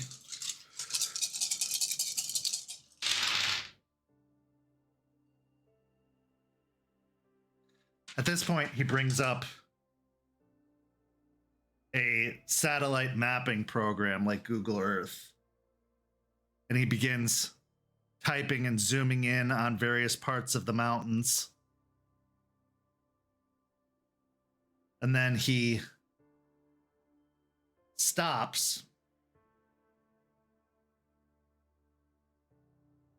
He then types a little bit more and it brings up topography maps in one window, then population maps in another, then a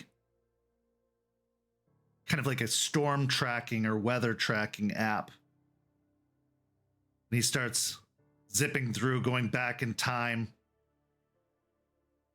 He then brings up an archived map.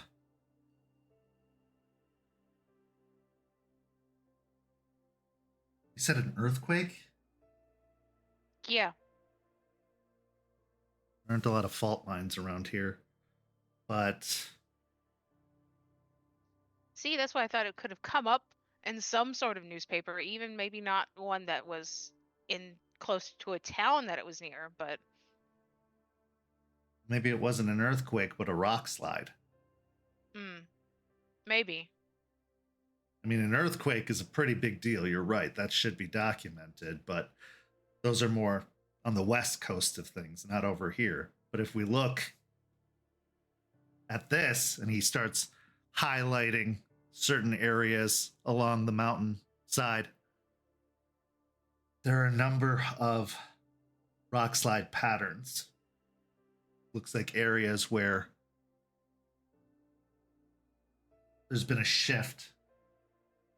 Now, there's a lot of caves in these mountains, and it's possible that some of them could be connected, but based off of what the story said, what you've said, this was meant to seal it off, to cut it off.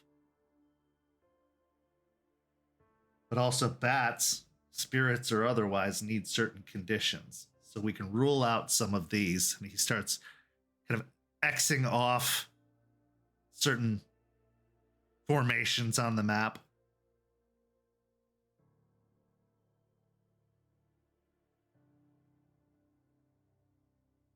I think I can narrow this down for you, at least a little bit more.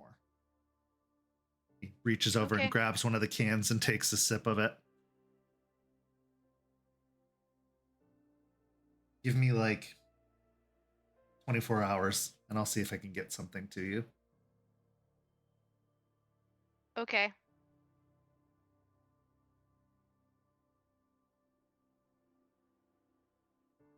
You know, I can still help you out. Also, you are a genius. I didn't even think of half of that things. No wonder I was having trouble. It's the way I help. Sometimes I feel like it's the only way I can help, but... What do you mean? It's just dumb. Well, I don't talk to spirits, and I'm not much for the growly, bitey, fighty ways, and... now we don't really have a need for moon bridges at the moment. Do you think that's all you have to offer? Tech skills, information? Do you think that's all that's, like, worth it? No.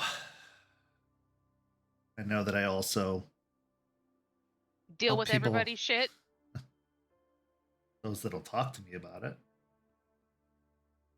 From what I hear, that's a majority of people. You'd be surprised. May not be everybody, but it's a lot. I just want to be useful. I want to be helpful. There's a lot to be done, and with the risk of infection and more people going missing, and I feel like we're on a time crunch, and there just aren't enough hours in the day sometimes. I get it.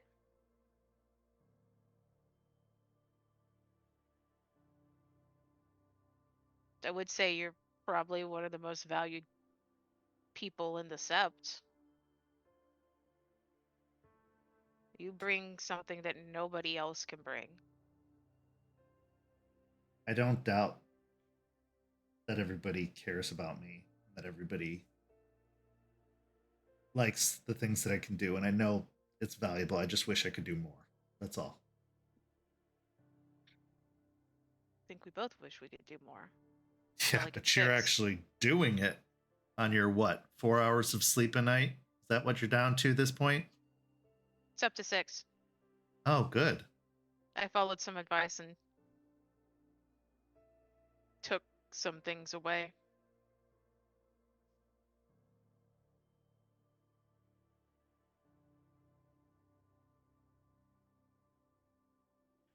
Artie, you are doing those things. Maybe it's not physical, but quite literally, nobody can do this. I'll point to the computer. Nobody else can do what you do, and it's very much needed. You don't have to look to the cans. Push yourself too hard for that. I've pushed myself much harder in the past. Don't worry, this is no big deal. I just wish I could get... He brings up what looks like blueprints. I wish I could get this to work. But the iron complicates everything. Even the shavings, even getting it down as fine as possible, gums up the works. There's no good way to distribute it. How the bags worked. Nah.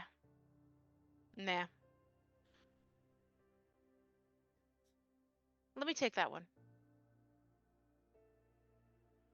I know some people. Oh, The bikers. hikers. Remember how great they are setting explosives? Can't blow everything up. Build bikes. Or I could talk to Aspen and we could go talk to Spud.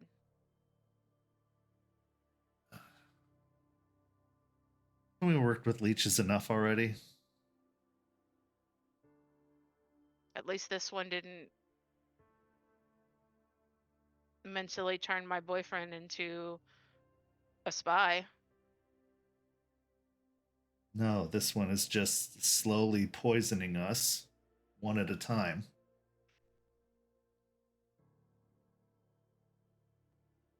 Yeah, well.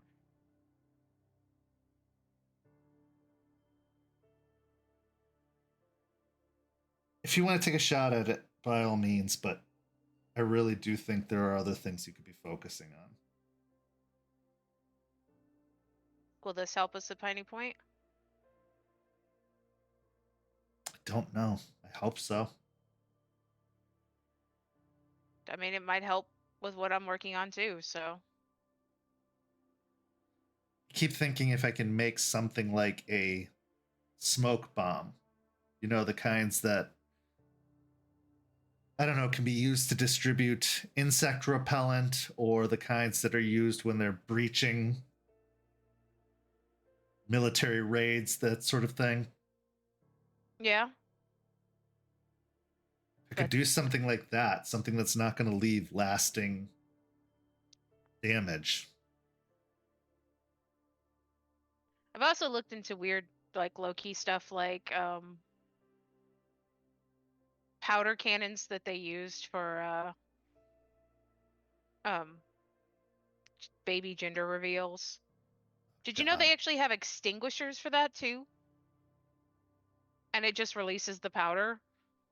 Can't remember when a gender reveal caused a wildfire that destroyed like hundreds of acres of forest. Yeah, I do. Apparently this doesn't use like fire or flame stuff, so that's why I was looking at it. I don't know. But I could take it, I could take these and see if we could get another opinion or some other ideas. Instead of you driving yourself crazy on this along with everything else. Well, that's not going to stop that, but sure, if you want to get a second opinion, by all means. Although if it comes down to explosive, I think we should probably think elsewhere. We're trying not to damage all of the afflicted areas.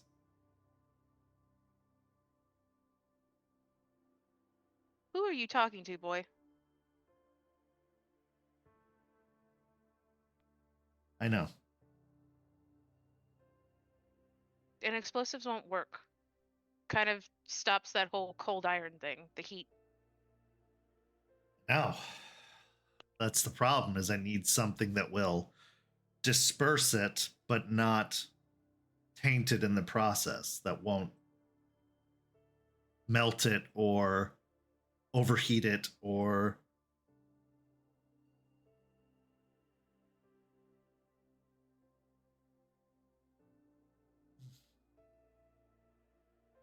I'll get some opinions. I'll bring them back to you. We'll see if we can figure something out. okay. You know what I could really use? If you say another monster, I will hit you.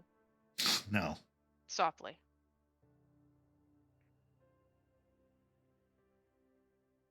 I could use the laboratory at the university. Yeah. I know, wishful thinking, considering this truce and all, but they have a great robotics department. And I could just get my hands on some of that stuff. Maybe that would help solve some of the problems. Like sneak you in at one point? Maybe. I've tried to get into their databases and there's a lot of good stuff there, but it's the equipment that I need, the actual physical equipment. A 3D printer isn't enough. It does help with some of the components, but it's not all of them. There are almost like these infuser cans. And I think that if I could manipulate it, that the iron gets infused right before it's dispersed,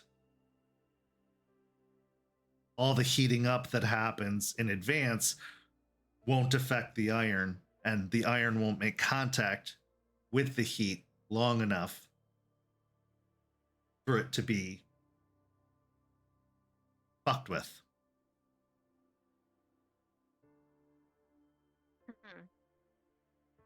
It's almost like the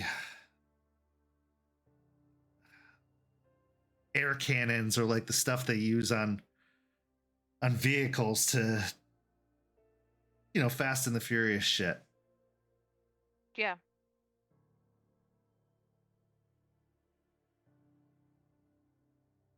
I don't know. I'm just considering every possibility at this point, because sure, we can disrupt their operations, we can mess with their day-to-day business, but if we can't actually rid ourselves of the plants, it won't matter. They'll continue to spread. I know. Sounds like we've been working on the same thing a little separately.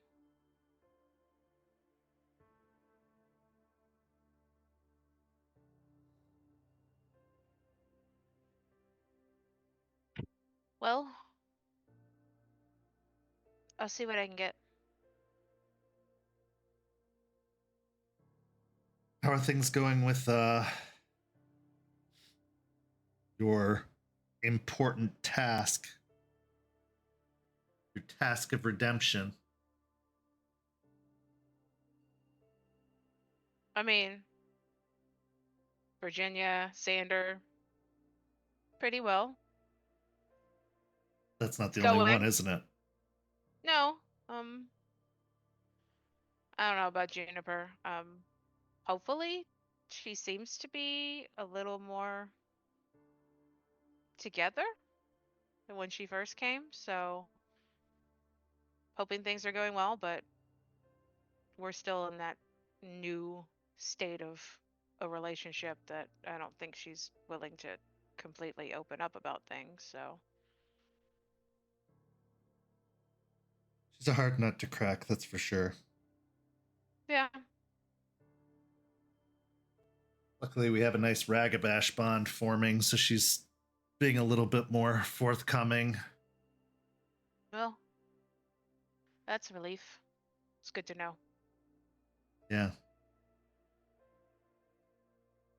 Aspen was saying there might be another one of you running around too. Apparently, Larry's been hearing a female voice at night. A very aggressive female voice. Yeah, I think she said something about that. Or she mentioned that. I guess that'll be something to see. I'm actually meeting Gorgon. So it may be private, but Well, you can ask her if it's her at least. I could ask her.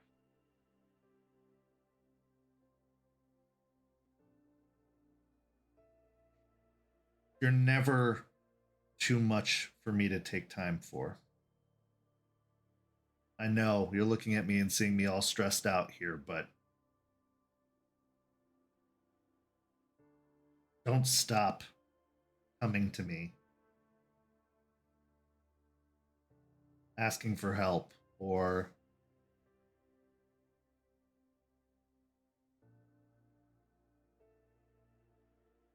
that would be worse than if. That'd be the worst thing I can imagine.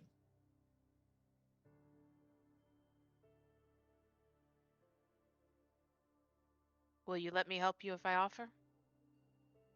I'll try. He hits a couple of buttons and the printer starts whirring. Then a moment later, he grabs a few pieces of paper and slides over to you. Here's the diagram for what I'm working with in terms of a disbursement container. You want to have the bikers see if they can make heads or tails of this. And here's the list of locations that I've narrowed down for the mountain range. But it's a bigger list than I'd like. I'm going to continue to try and narrow it down. Okay. Just look at the cans, look to him. Don't push yourself too much. I know. I'm getting told that all the time too. You expect us to trust you, but you're not going to. Trust me that I'm not going to. Okay. I will. Well, I should probably get back to it. Yeah. Also, call me when you're moving. You probably do want someone to move boxes. Well, I can offer beer and pizza. Isn't that the usual going exchange rate right now? Usually is for, yeah. I don't know in this economy, but we'll make the best we can. I don't know if that's still the going rate in this economy. I think it's still beer and pizza. Okay, all right. That's Yeah, my break. I'll let you know when we're moving. Okay, good.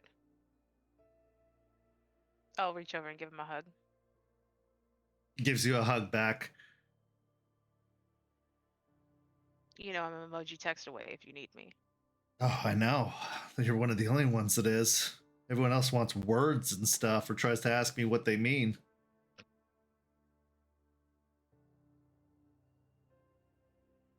Take care of yourself, okay? You too. You got a lot on your plate, and this is all a lot of busy work, but I'm here to hear you out and to listen. I know. You know, the same goes for you. He smiles and kind of watches you for a moment before sliding back over to the computer desk. He turns to the monitors and continues typing. You see that a couple more windows pop up with latest missing persons reports, which he seems to be screen capping and taking copies of. As you prepare to leave with some more information in tow, what's going through your mind?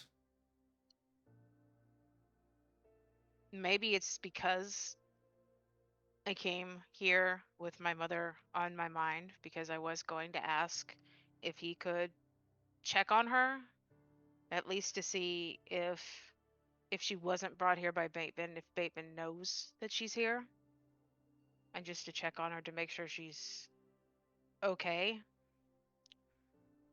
But seeing the pills and his hand shaking and all the little signs,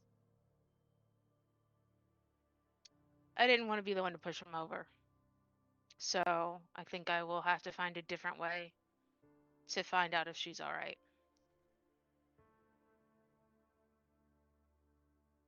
With that, we transition to our next scene. Jace. Speaking of having a lot to deal with, you've had the Ratkin who have thoroughly moved into the space that you've started to make for them. Even before it was ready and done, they've been coming to hang out at the bar fairly regularly. You've got the changelings who you've shipped off some supplies to. And then you've got what's always been weighing at the back of your mind ever since you found out Michigan. The fate of your last pack. You've been asked to not go running off and do anything stupid. And so far, you've been pretty good about that, even though you've had a go bag ready. And every now and then you find yourself looking toward it and having to stuff down those feelings. But as the days pass and no word reaches you, you start to think maybe they're right. Maybe there is no one to find. Maybe they're gone. Boy, it'd be nice to know for sure. For sure. I mean, why would they know to come here? Why would they know to reach out? Maybe they're hurt. Maybe they're unable to use technology. Maybe they're hiding out. As the anxiety mounts, you go to one of the only other places you find peaceful besides the bar, which has become a little less peaceful with the Ratkin around. The Cairn. And it's here that you find Eliza, who has been a mentor to you ever since you arrived. Different than the way Kat used to mentor you, but a mentor nonetheless. Almost like a grandma or a mother. As you arrive, you see her sitting in a lawn chair, just looking up at the stars. She has one of those reclining lawn chairs with the footrests. But as you approach, she looks over in your direction and gives you a smile. Jace, good to see you. You don't usually come by this late. No, I wanted to know what they were saying. Looks up the stars that she was looking at. Who better to ask what those guys be talking about than you? They don't say much. They're quiet observers. But I can tell that they are paying extra attention to the goings-on here. There's a lot going on. There is. Especially for you. You'll walk closer and sit down on the ground next to her. Trying to stay busy. And what are you doing to stay busy? Trying to do the whole theurge thing. He'll kind of point in the direction, that round table kind of gathering place. It's nearly done. I got a few more things I should probably add for more of the wily spirits that might show up just to kind of keep them occupied. Still trying to figure out how to do that. Last one I ran into, he just kept pulling up the grass. So I need to find something to keep them busy, but still be able to engage with them. I found that a lot of the spirits can be like toddlers sometime, and having raised a toddler myself, I know exactly what you're dealing with. Find items that appeal to the type of spirit you're trying to call. Some like the shiny things, other like certain stones or crystals. Some just want offerings of smoked meat. But you know all this already. Yeah. But yeah, so got that going. My fun new neighbors are moved in, even though things aren't completely done yet, but they're there now. I got constant food truck and supplies going to Ravi. Did the whole gator thing. Busy. How did you feel about one of your first away missions? I don't like field work. It's different going and doing the talk to a spirit or there's a corruption somewhere. Easy enough. You want me to go in and sneak? Relatively. You want me to fight? I'm not the guy. But it's in your nature. You have to appeal to all the sides of you.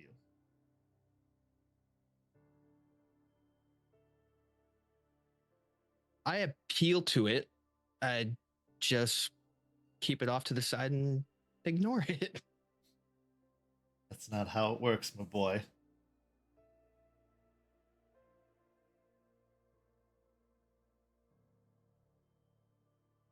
I know you don't consider yourself a talented combatant. And not every situation's going to call for that. But it's in you. It's a part of you. If you don't see to the wolf grows agitated and restless. And it might cause you to do something foolish.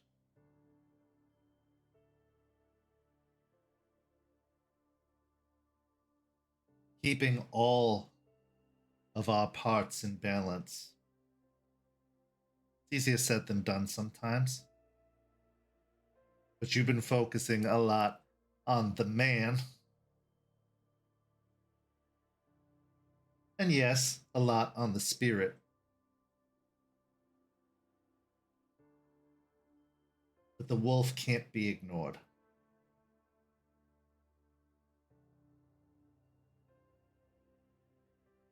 Now, that's not to say you have to go picking a fight to appeal to the wolf. There are other ways.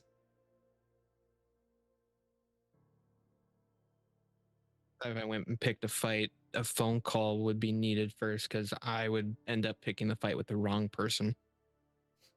Quite likely. Yeah. Especially in the line of trade that you're in. Yep, wrong guy.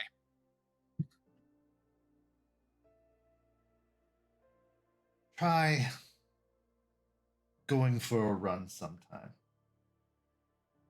Or joining Jester and Aspen on one of their hunts.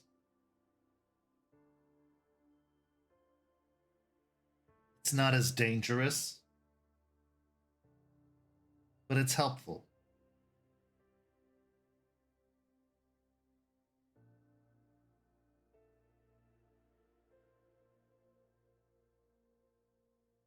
I'll consider it. Well, that's a start.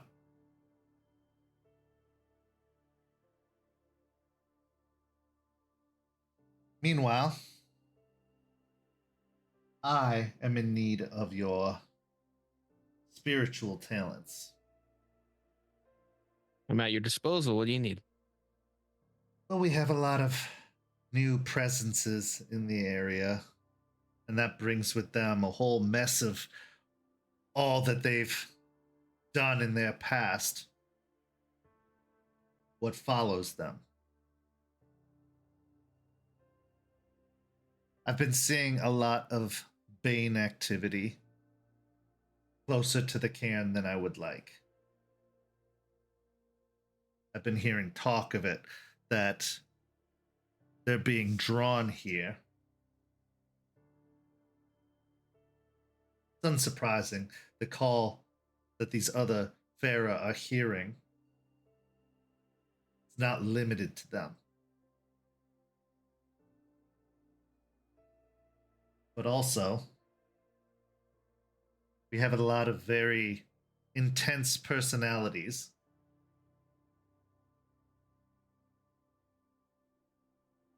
It's our job as Theages to try and clear up some of the mess. Do we know what kind of Bane we're dealing with? I wish it were just one. These Great emotions, when they run in groups.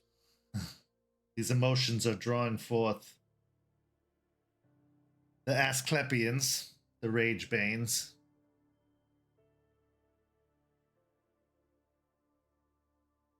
And there's a bane of addiction that was seen nearby recently.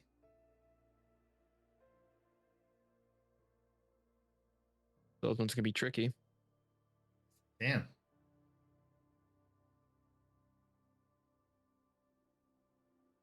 We need to work on cleansing and warding the area as best as we can. This place, while it has its power and its strength, if that power is pressed upon, cracks are going to start to form. Openings are going to create themselves. If it's busy focusing defense over on one side, that leaves another side vulnerable. So we need to assist the spirits. We need to assist our guardians as best as we can, and not just rest on our laurels and trust them to take care of everything.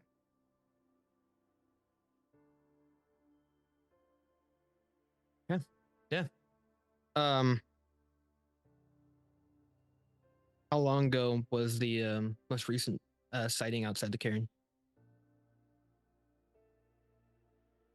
Say about 4 or 5 days ago now. Should still be in the area then. It's waiting for someone.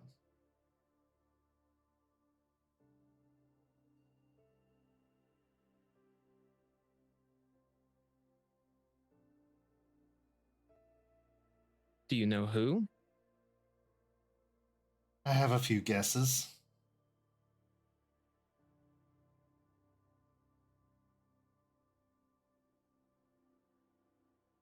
But I don't want to bother them with it, as they are working towards resolving the issue currently. But they are still vulnerable.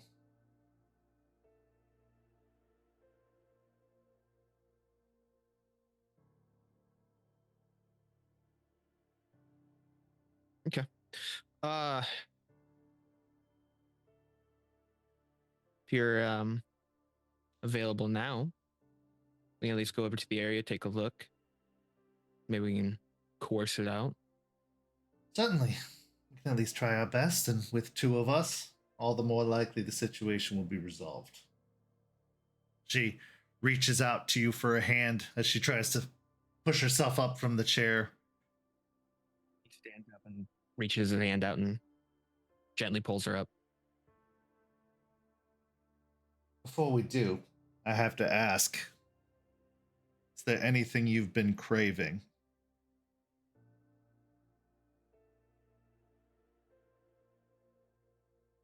I drink coffee more than I probably should.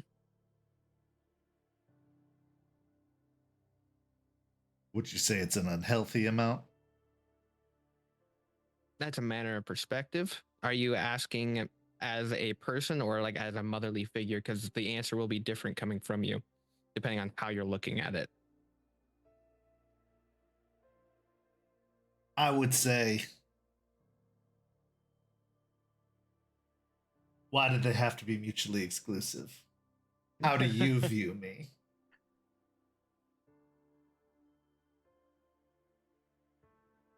I could probably cut down on a shot a day, probably. 8, probably pushing it. Well, just ready yourself for it to try and speak to that side of you. I don't think you're bordering on addiction, as I don't see you carrying a coffee cup right now. But be prepared, if we do encounter it, for it to start to weigh into that interest.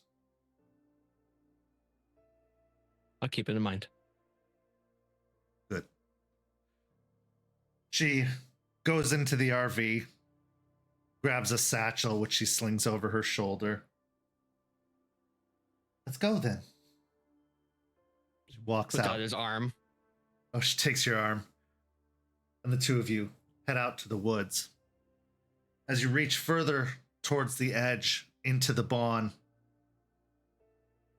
she closes her eyes for a moment, takes a deep breath, and then opens them again. And the way she opens them, you can see that she is looking beyond.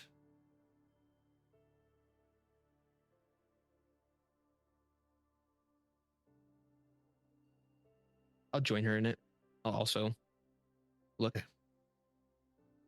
As you activate your senses, you see the photo negative of the Umbra passing over the vision of reality as you know it. The wild is strong here, but you've come to know that, having looked many times before. The trees grow taller. Their branches spread farther. You can even see or feel the presence of something watching, but not an antagonizing watching. More like watching over, protectively. As you continue to walk further out, that protective gaze lessens and lessens the further you get from the center of the cairn and the clearing. Eventually, you get close to the river. You can feel the energy of the spirits rushing through the river itself. Roll me a wits and occult.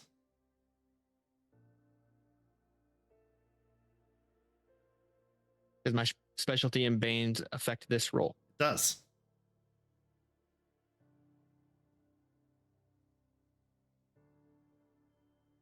My rage still at 2, or am I back down to 1? I would say down to 1. Mission solved. Everything's okay. You're not afflicted by your compulsion anymore.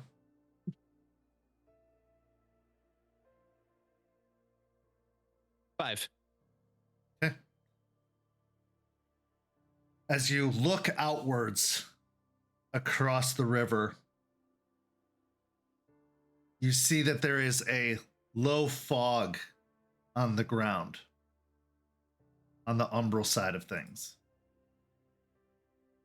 The fog doesn't go more than above knee height, but it's very dense and wispy, curling in on itself.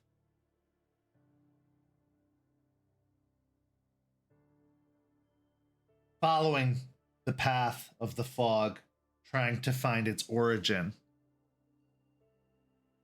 you get to a point where you see that it is emanating, almost like erupting out of the center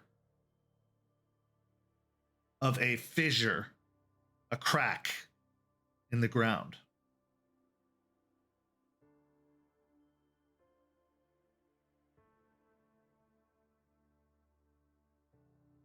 Breathe in, Eliza says, but not too deeply.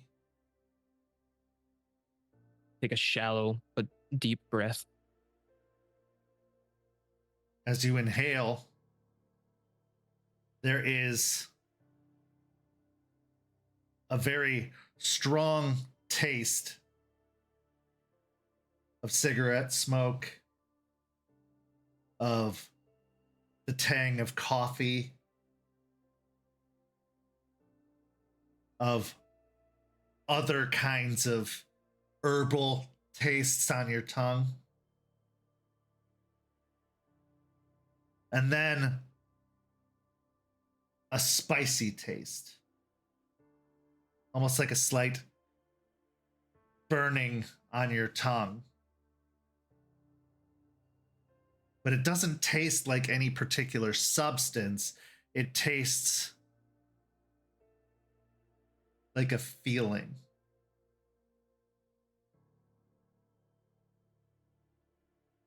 A feeling of need. Not even want, need.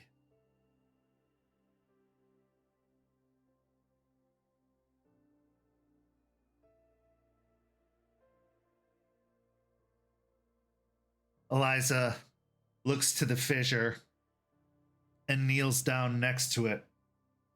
She takes a deep breath before she gets all the way down to avoid the fog that she gets closer to. She reaches down and touches the ground near the fissure.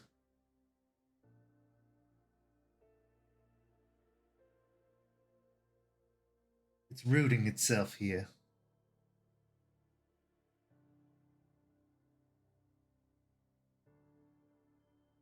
And get down with her, placing his hands next to hers and digging his fingers into the soil itself.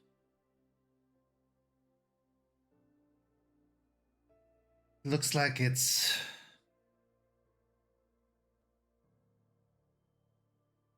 dormant for the most part. These emanations are just a residual effect. If we're going to do anything about it, we have to find something to draw it out, something tempting.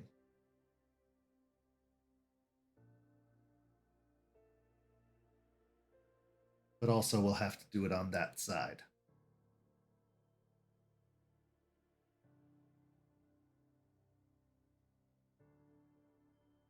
When I took that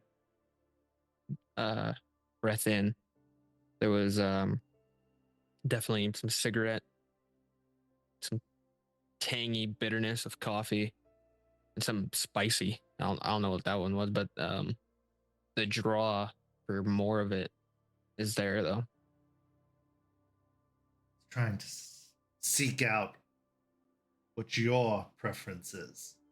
But since you don't have any particularly strong desires or needs, it's going through the gamut, trying to find something that you would want. I had the same sensation, but mine was of tea and herbs.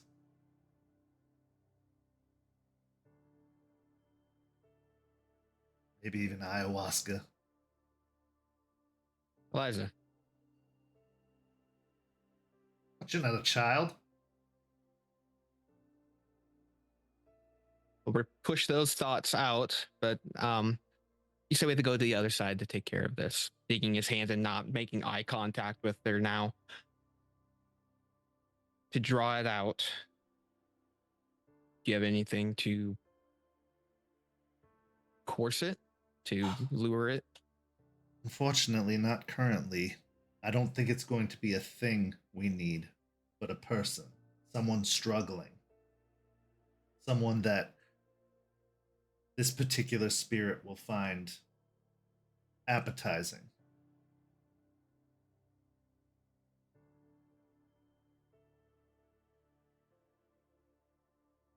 I don't know how I feel about using someone like that. I understand what you're saying, and it makes sense.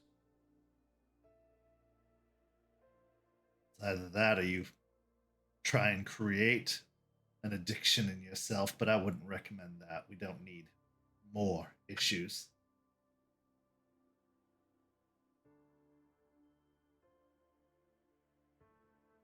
In the meantime, is there a way where we can make this fissure not get any bigger? There are rites. There's a rite of cleansing. We can cleanse the ground. We can cleanse the place. That'll at least slow it, stop it, possibly even force it away. Okay. Yeah.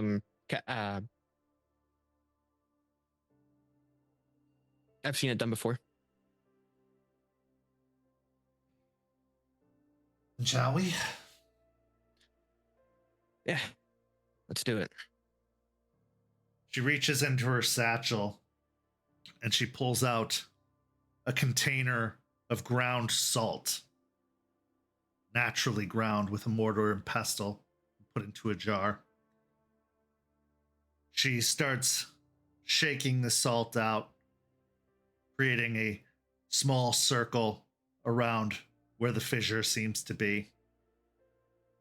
She then lights several sticks of incense and puts them at various locations around the circle. She removes a copper bowl that she puts in the center and then pulls out a plastic water bottle. She opens it and pours the water into the bowl.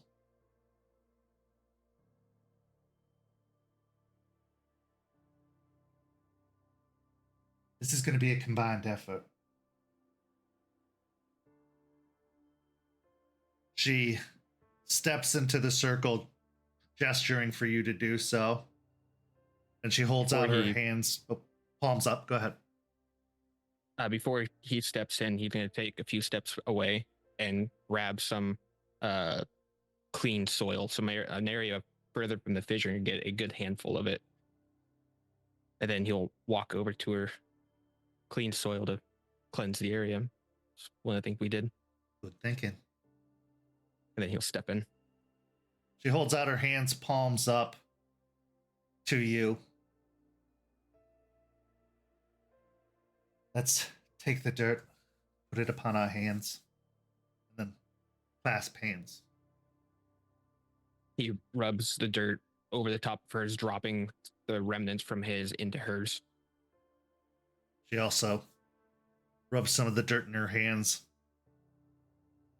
And then taking your hands, she closes her eyes and takes several slow, steadying breaths. She then starts to chant in an unknown tone or language, but in a very rhythmic, repetitive pattern. It's very similar to the same chant she used when she was trying to purge the infection from your body. Not the exact words, not the same words, but the same language that she's speaking. As she takes your hands, go ahead and roll me first burn a willpower, and then roll me a wisdom. Let's go with occult, and you can take your specialty in Banes.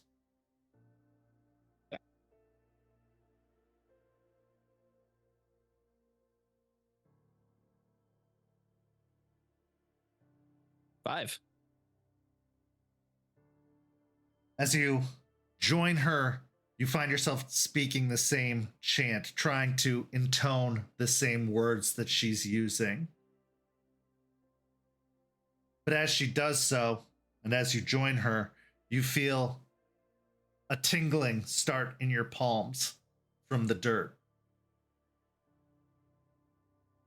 You then see the water in the bowl start to heat up and bubble. You see the smoke from the incense start to entwine around. And then, as she gets to a climax or a fever pitch of her chanting, the incense starts to push outward as steam from the bowl starts to rise up.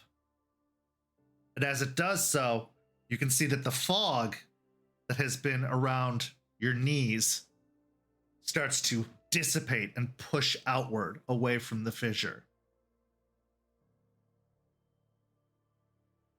She then, using a foot, nudges the bowl, causing it to spill over onto the ground. And you can see that as it hits the fissure itself, it starts to seep into the cracks of the fissure. And in doing so, the cracks start to become more and more minimal, almost as if they're closing up.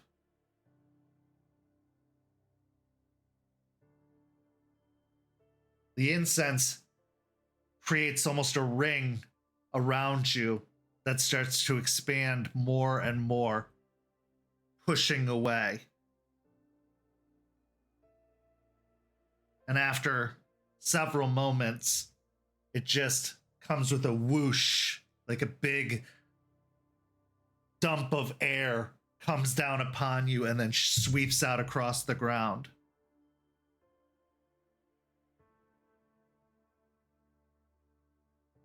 Looking down at the ground where the fissure was, it's just sealed and earth now.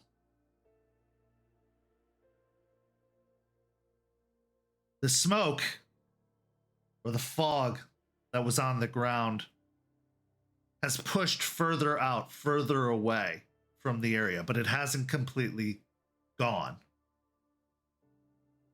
It's become lighter and lower to the ground, maybe about ankle height,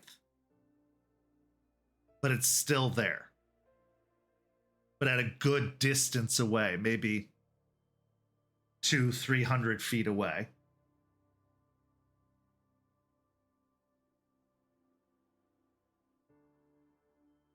He'll look down and then look outwards. At least it's further. And it's less. We'll likely want to continue doing this at various spots around the Caern. I agree. We'll have to let everyone know if they come across any of these areas to let us know. Let someone know. Agreed. Not keep them to themselves. But I believe we've done all we can for now. This is a good step in the right direction, but until the Bane itself is dealt with, this will be an ongoing struggle. Time for a rude awakening. Got Eliza Ross here. Wrong Caern, buddy. She chuckles.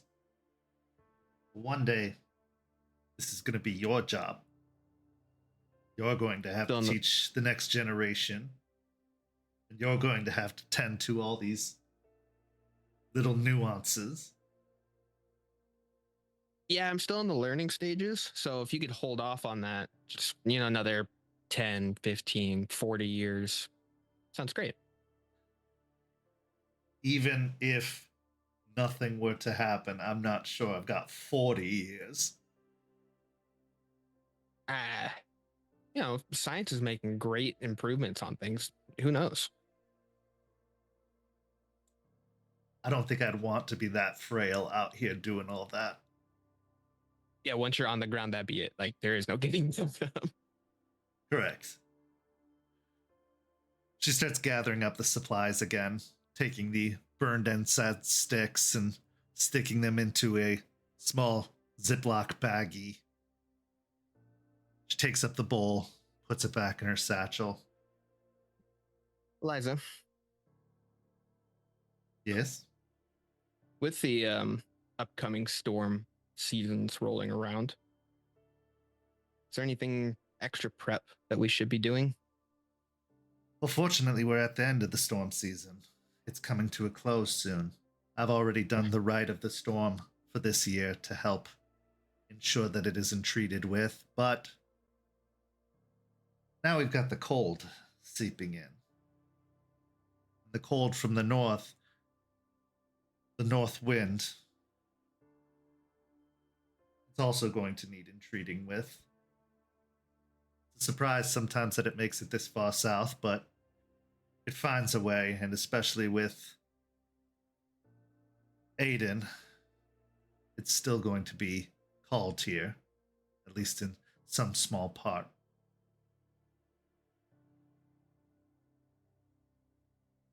Perhaps you can assist me with that, but not today.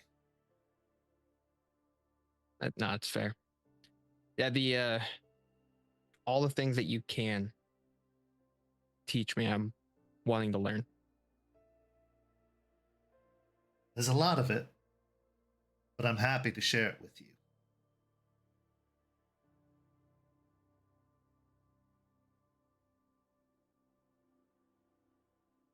I think I'm an okay student. You are a brilliant student, Jace. You are taking to this like a duck to water. Okay. Thought you were gonna like bring up a rat pun or something, but I'll take a duck. That's just too obvious. I'm not sure how much you've been hanging out with different spears because they bring it up often. Like, hey, you're a rat. Like, thank you. Yes, I'm aware. Don't limit yourself to your patron. It's a lot of who you are as a guru. But consider Rat an ally, not an identity. You are Guru. You are Dreams-In-Decay.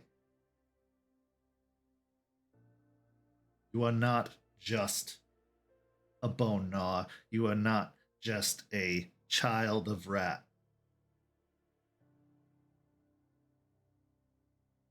It's easy to forget these things, as they tend to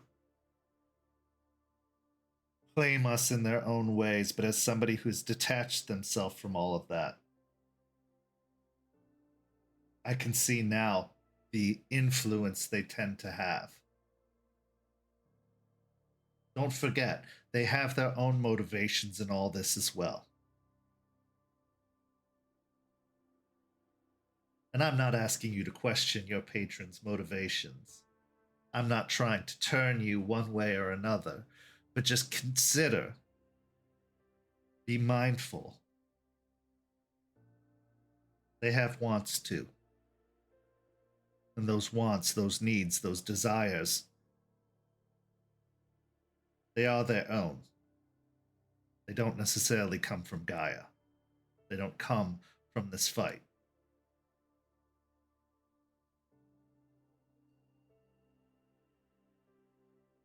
And that goes for all spirits, not just Rat. Nah, I'm hearing what you're saying. Wise words. I'll be careful on how to perceive those kind of things. Good. Now, let's head back and brew ourselves some coffee. Okay, let's do it. Takes your arm. And the both of you head back towards the cairn. And as she prepares the coffee, what's going through your mind after this conversation and this task completed with Eliza? Feels good to do a rite, especially with someone that is as experienced as Eliza. It's been a while since he's been able to partake in something like that. So that was a large confidence boost itself, but there is that concern of they are encroaching on the bond. And for some place as strong as this place is, to even get that close is a little concerning. Now that one fissure is pushed off, That doesn't mean there aren't others in the area. And with the part about not identifying with rat being an ally and being as close to the ratkin as he is, they're living basically with him. It's a reminder that he needs to keep his own identity and not get lost in the chaos of rat. So as you enjoy an evening with your mentor and friend, her regaling you with stories of previous encounters with banes of addiction and other kinds of events like those you've just witnessed, we transition to our final scene of the evening. Aspen, just like the others, you've had a lot on your plate, but your focus primarily has been on the upcoming assault on Piney Point. The slow rollout, the beginning efforts to try and weaken the corporation that has taken up residence at the Piney Point factory. One of those strategies is in your wheelhouse, a legal front. But of course, you are just one of the members of your law firm, and doing something like this could definitely draw a lot of attention. Luckily, you are not the only guru lawyer in town, not the only one who understands what you're trying to do. And so you go to seek out your partner, Anna Pelfrey, also known as Eyes of the Sea. So at the law firm, you find yourself in front of the door leading into her office. And after a gentle rap, she calls you in. Closing the door behind you, you go to sit at the desk. Aspen? Anna? What can I do for you? So many things. But I guess I'll start with what I've been preparing for some time, and wanted to obviously run past you since you are the other name on our sign out there. Suppose that's more just a formality, but sure. How can I help?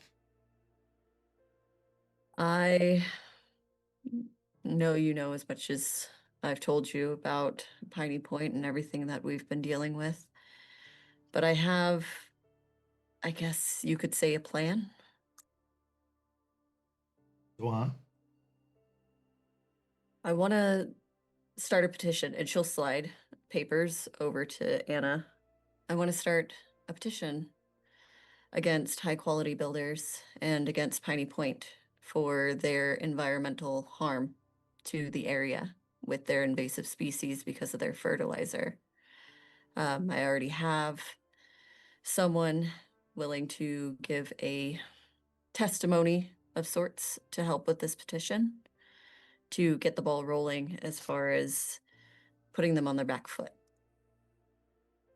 She takes up the papers that you've slid over and reads over them as you're speaking, and she clearly is multitasking and doing both very effectively, as a skilled lawyer has to do. This is good. This is a very good start. Company like high quality builders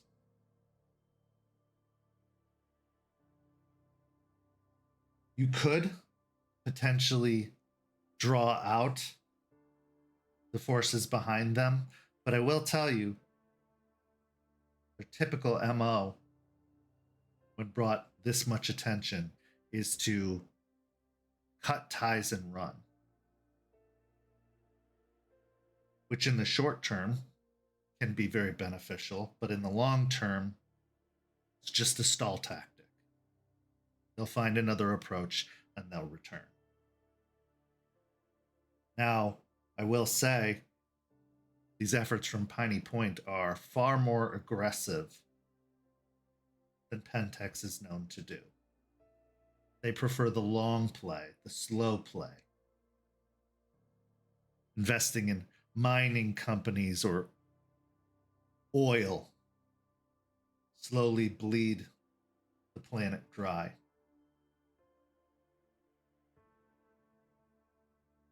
What is the goal of this? Are you trying to get them to cut ties and run? Are you trying to draw the attention of the company? What are you hoping for? I'm hoping that, well, no matter how it goes, puts them on their back foot. I think, from what I understand, this Vanessa, this person that's been behind everything, hasn't been working directly in line with their company's thoughts and feelings, and maybe they know nothing at all. So having any attention to it is something that I'm hoping maybe her dealings come to light to them, which causes her own issues. I think also with the eyes on it, it'll cause, obviously, news and things of that to push their way through. And I'm hoping to speak with Matthias and see what I can get as far as a film crew or something that we have in our back pocket to facilitate that and make sure it doesn't get out of hand on our side, of course. But I would need to talk to him, as well as talking to him about a few other things. But I'm hoping that will... She obviously doesn't want people looking into what she's doing. She doesn't want people there. She's made it very difficult for anyone like us to get there, to see, to be a part of it. But there's only so much you can do when the media eyes are on you. And that's going to make her nervous, make her potentially lack in other places. It's true. I think there's also other eyes that you can bring to this situation, and a variety of them. One, obviously the environmental activist groups, leaking this information to them, making sure that they're a part of this petition. But also, if you can get a list of the places they're selling to, bringing those corporations under fire as well. Not with any kind of direct efforts, but if the environmental groups know the companies that this fertilizer is going to, they can put pressure on them through boycotts or other efforts. And if those companies are forced to draw out or pull back or have recalls on the product that they're receiving, that could bring other attention that isn't as directly focused on you and what you're doing. I agree. I think that just having the petition put out, I'm going to have Jester get with people she knows, and hopefully Jace with some of his people, with his connections with his bar and such, to get it off the ground. And I'm confident that it'll get eyes on it pretty quickly with them helping. Do you have any preventions in mind to keep others from going to investigate? We know the detrimental effect that this product has, and if you get too many true crime junior investigators sniffing around, you could just be creating more soldiers for them. That is true. Do you have any suggestions as far as that?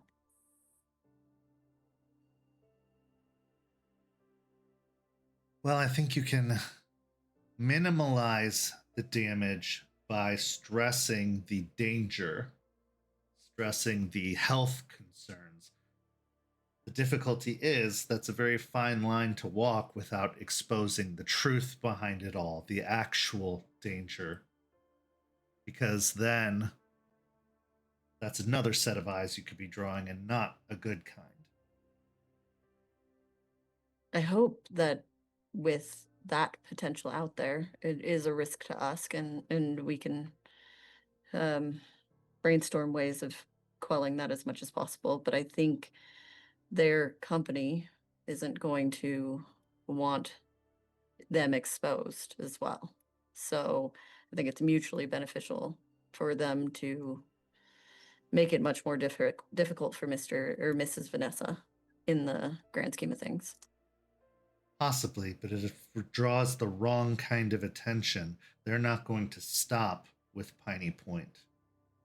When they're brought to an area, they purge the area of all threats, anything that they deem worthy of their particular talents and skills. And at this time, something like that could easily go overlooked with all of the other distractions that are happening out there right now. So yes, while it could be mutually beneficial to draw something that is a threat to them, even though it poses a threat to us, you have to be mindful of how much of a threat it poses. And will it stop with them?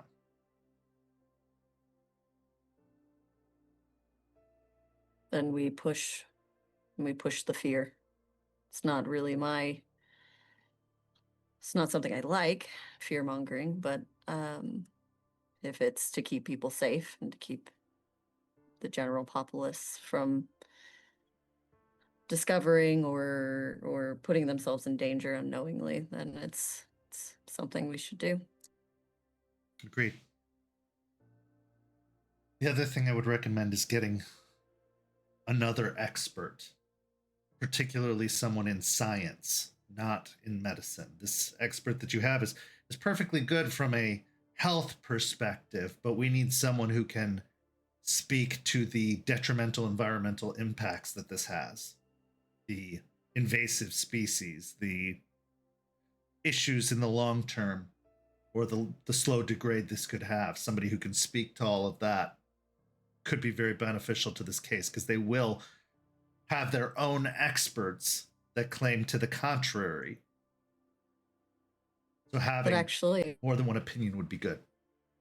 That actually is perfect, because I planned on speaking with Matthias about maybe getting connections within the university to help Artie with what he needs to be doing.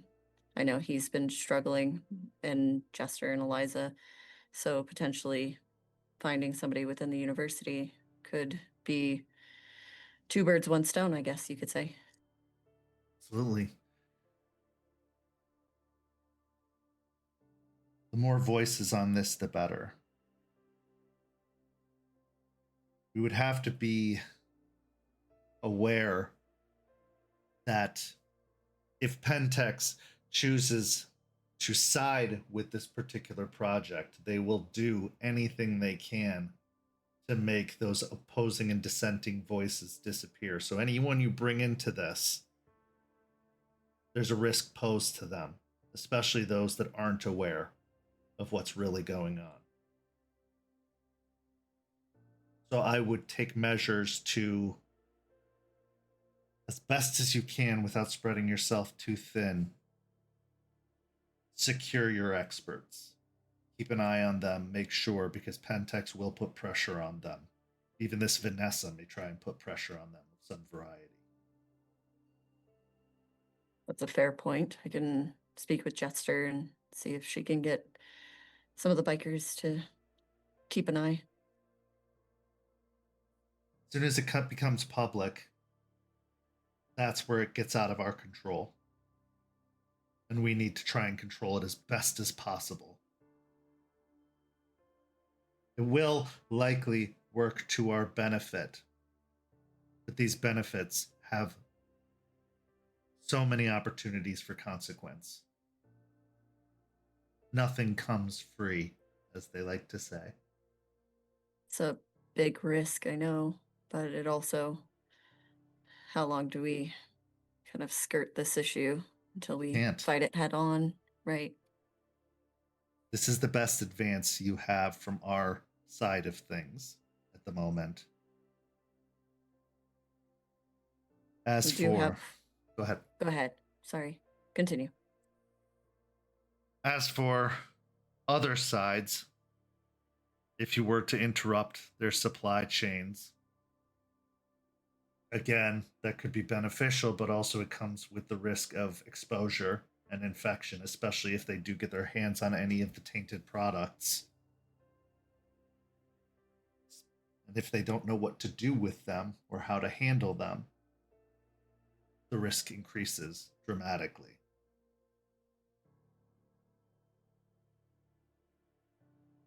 A lot of safeguards and precautions will be necessary if you want this to have as little damage done as possible to anyone else.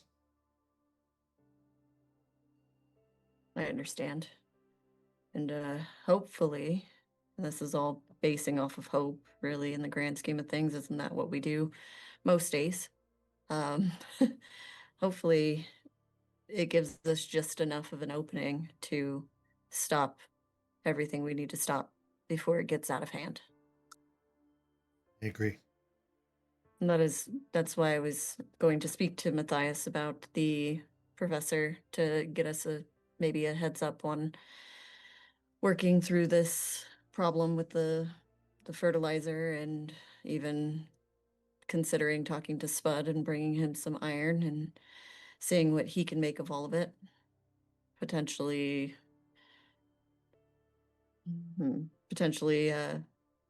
maybe he has other ideas. Maybe he's got weird chemical things he can make, and I have one of the younger pups working on a weapon to fight this monster of a wolf plant situation. I don't even know where to begin with all that. They are mocking us. But also they're putting us at risk. Visions of wolves, plant or otherwise, prowling the area, that's going to draw attention. So you need to move quickly on that, as quickly as possible.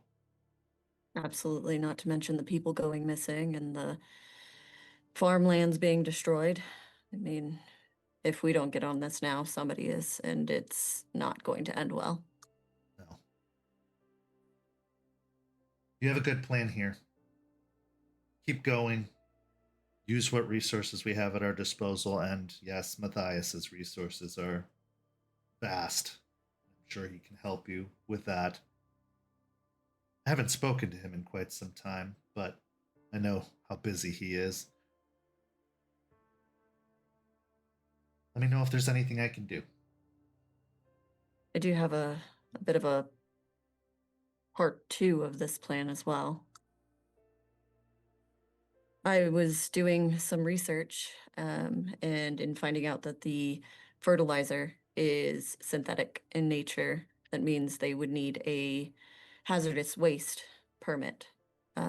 With what they're doing there, they obviously haven't got it under legitimate means or legal means, because that would mean that somebody would have to go out to the facility to make sure that the hazardous waste area is secure and done correctly, which we all know hasn't happened. So we could tie them up in legal proceedings that way as well. I think it's a good plan. Be prepared for them to have a response. A lot of these organizations, if they don't just blatantly ignore it, they think of, or they bribe, put pressure on, or even insert their own people to speak on that behalf. But as a temporary entanglement, I think it's a really good idea. Just long enough to keep them busy while we gain what we need to gain to stop this once and for all, and hopefully get her out of there and stop this all from happening. I think the best thing you can do is slow the spread as best as possible. If we can stop their operations, that'll limit what they're doing to the immediate area, and then we can purge the infection and rid ourselves of them in the process. I'm hoping having them in a legal battle will at least halt distribution for a time. And that'll give us some time to figure it out and make sure we aren't having more plants show up while we're getting rid of plants. Great. This is really good work, Aspen. Thank you.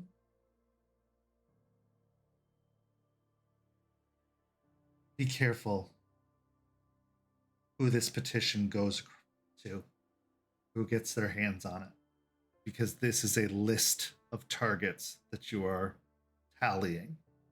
Every name that becomes part of this is going to be on their hit list of those they want to infect, those they want to get to, those they want to rid themselves of. Fortunately, it's a risk you'll have to take, but just something to be mindful of. Hoping to have some other, I guess, loosely use the word friends to keep an eye, to be a bit of a neighborhood watch for us, if you will. Good. I think everything looks in order here so far. If there's anything I can do, don't hesitate to let me know. I absolutely will, and I'll keep you informed of what's going on the, big tooth and claw side. Yes. Excellent. She passes the papers back to you. She speaks with you a little bit more about the other business going on in the firm, the stuff, day-to-day stuff that's being handled, as well as some hirings and firings and all of the kind of law firm nonsense before the two of you part ways. What's going through your mind after this conversation with Anna Pelfrey?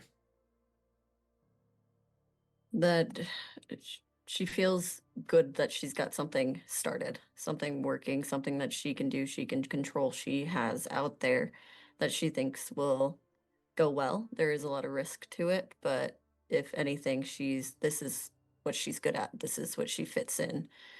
Jace is good with the spirits, and Jester is good with her teeth and claws, which Aspen is not the best with, but she can do this. She's good at delegating, she's good at networking, and she's good at law. So she's going to keep focused on that and make sure that all of the pack's efforts are worth it.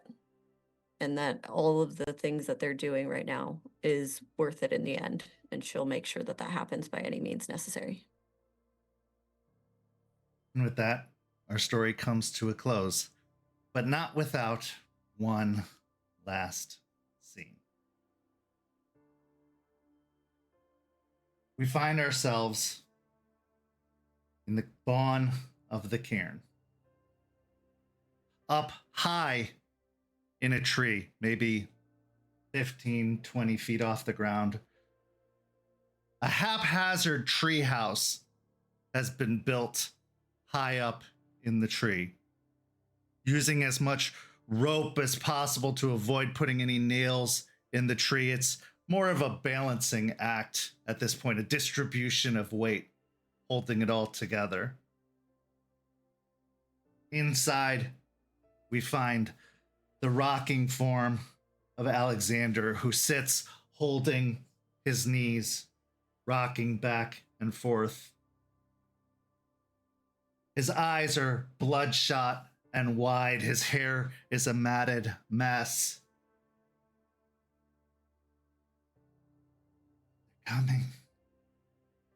They're coming. Coming for us all. Nothing is going to stop them. It started with 3. Soon, the crown will crack.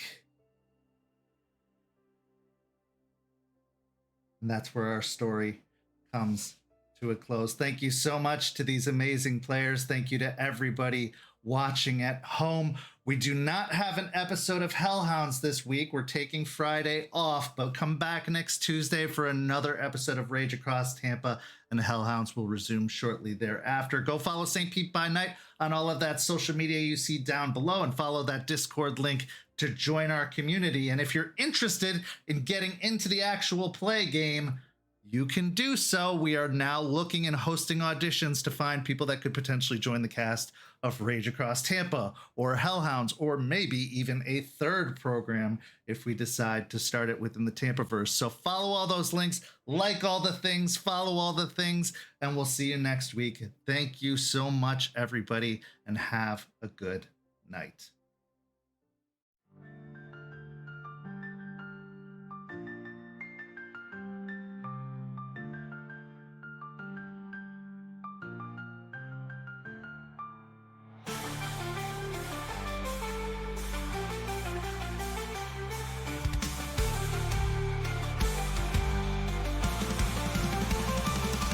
So how with the path, let the night be our guide. In battles of honor, we shall never hide.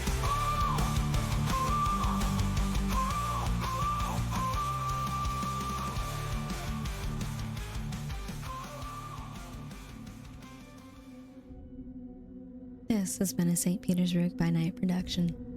Rage Across Tampa is produced in agreement with the World of Darkness and Dark Pack. The storyteller for Rage Across Tampa is Kent. Tonight's characters were voiced by Preston, Champ, Noree, and Weiss. Visit our website at stpetebynight.com for more information about all of our productions and how you can become part of our community. Thank you for listening. Until next time, fangs, stakes, and claws out.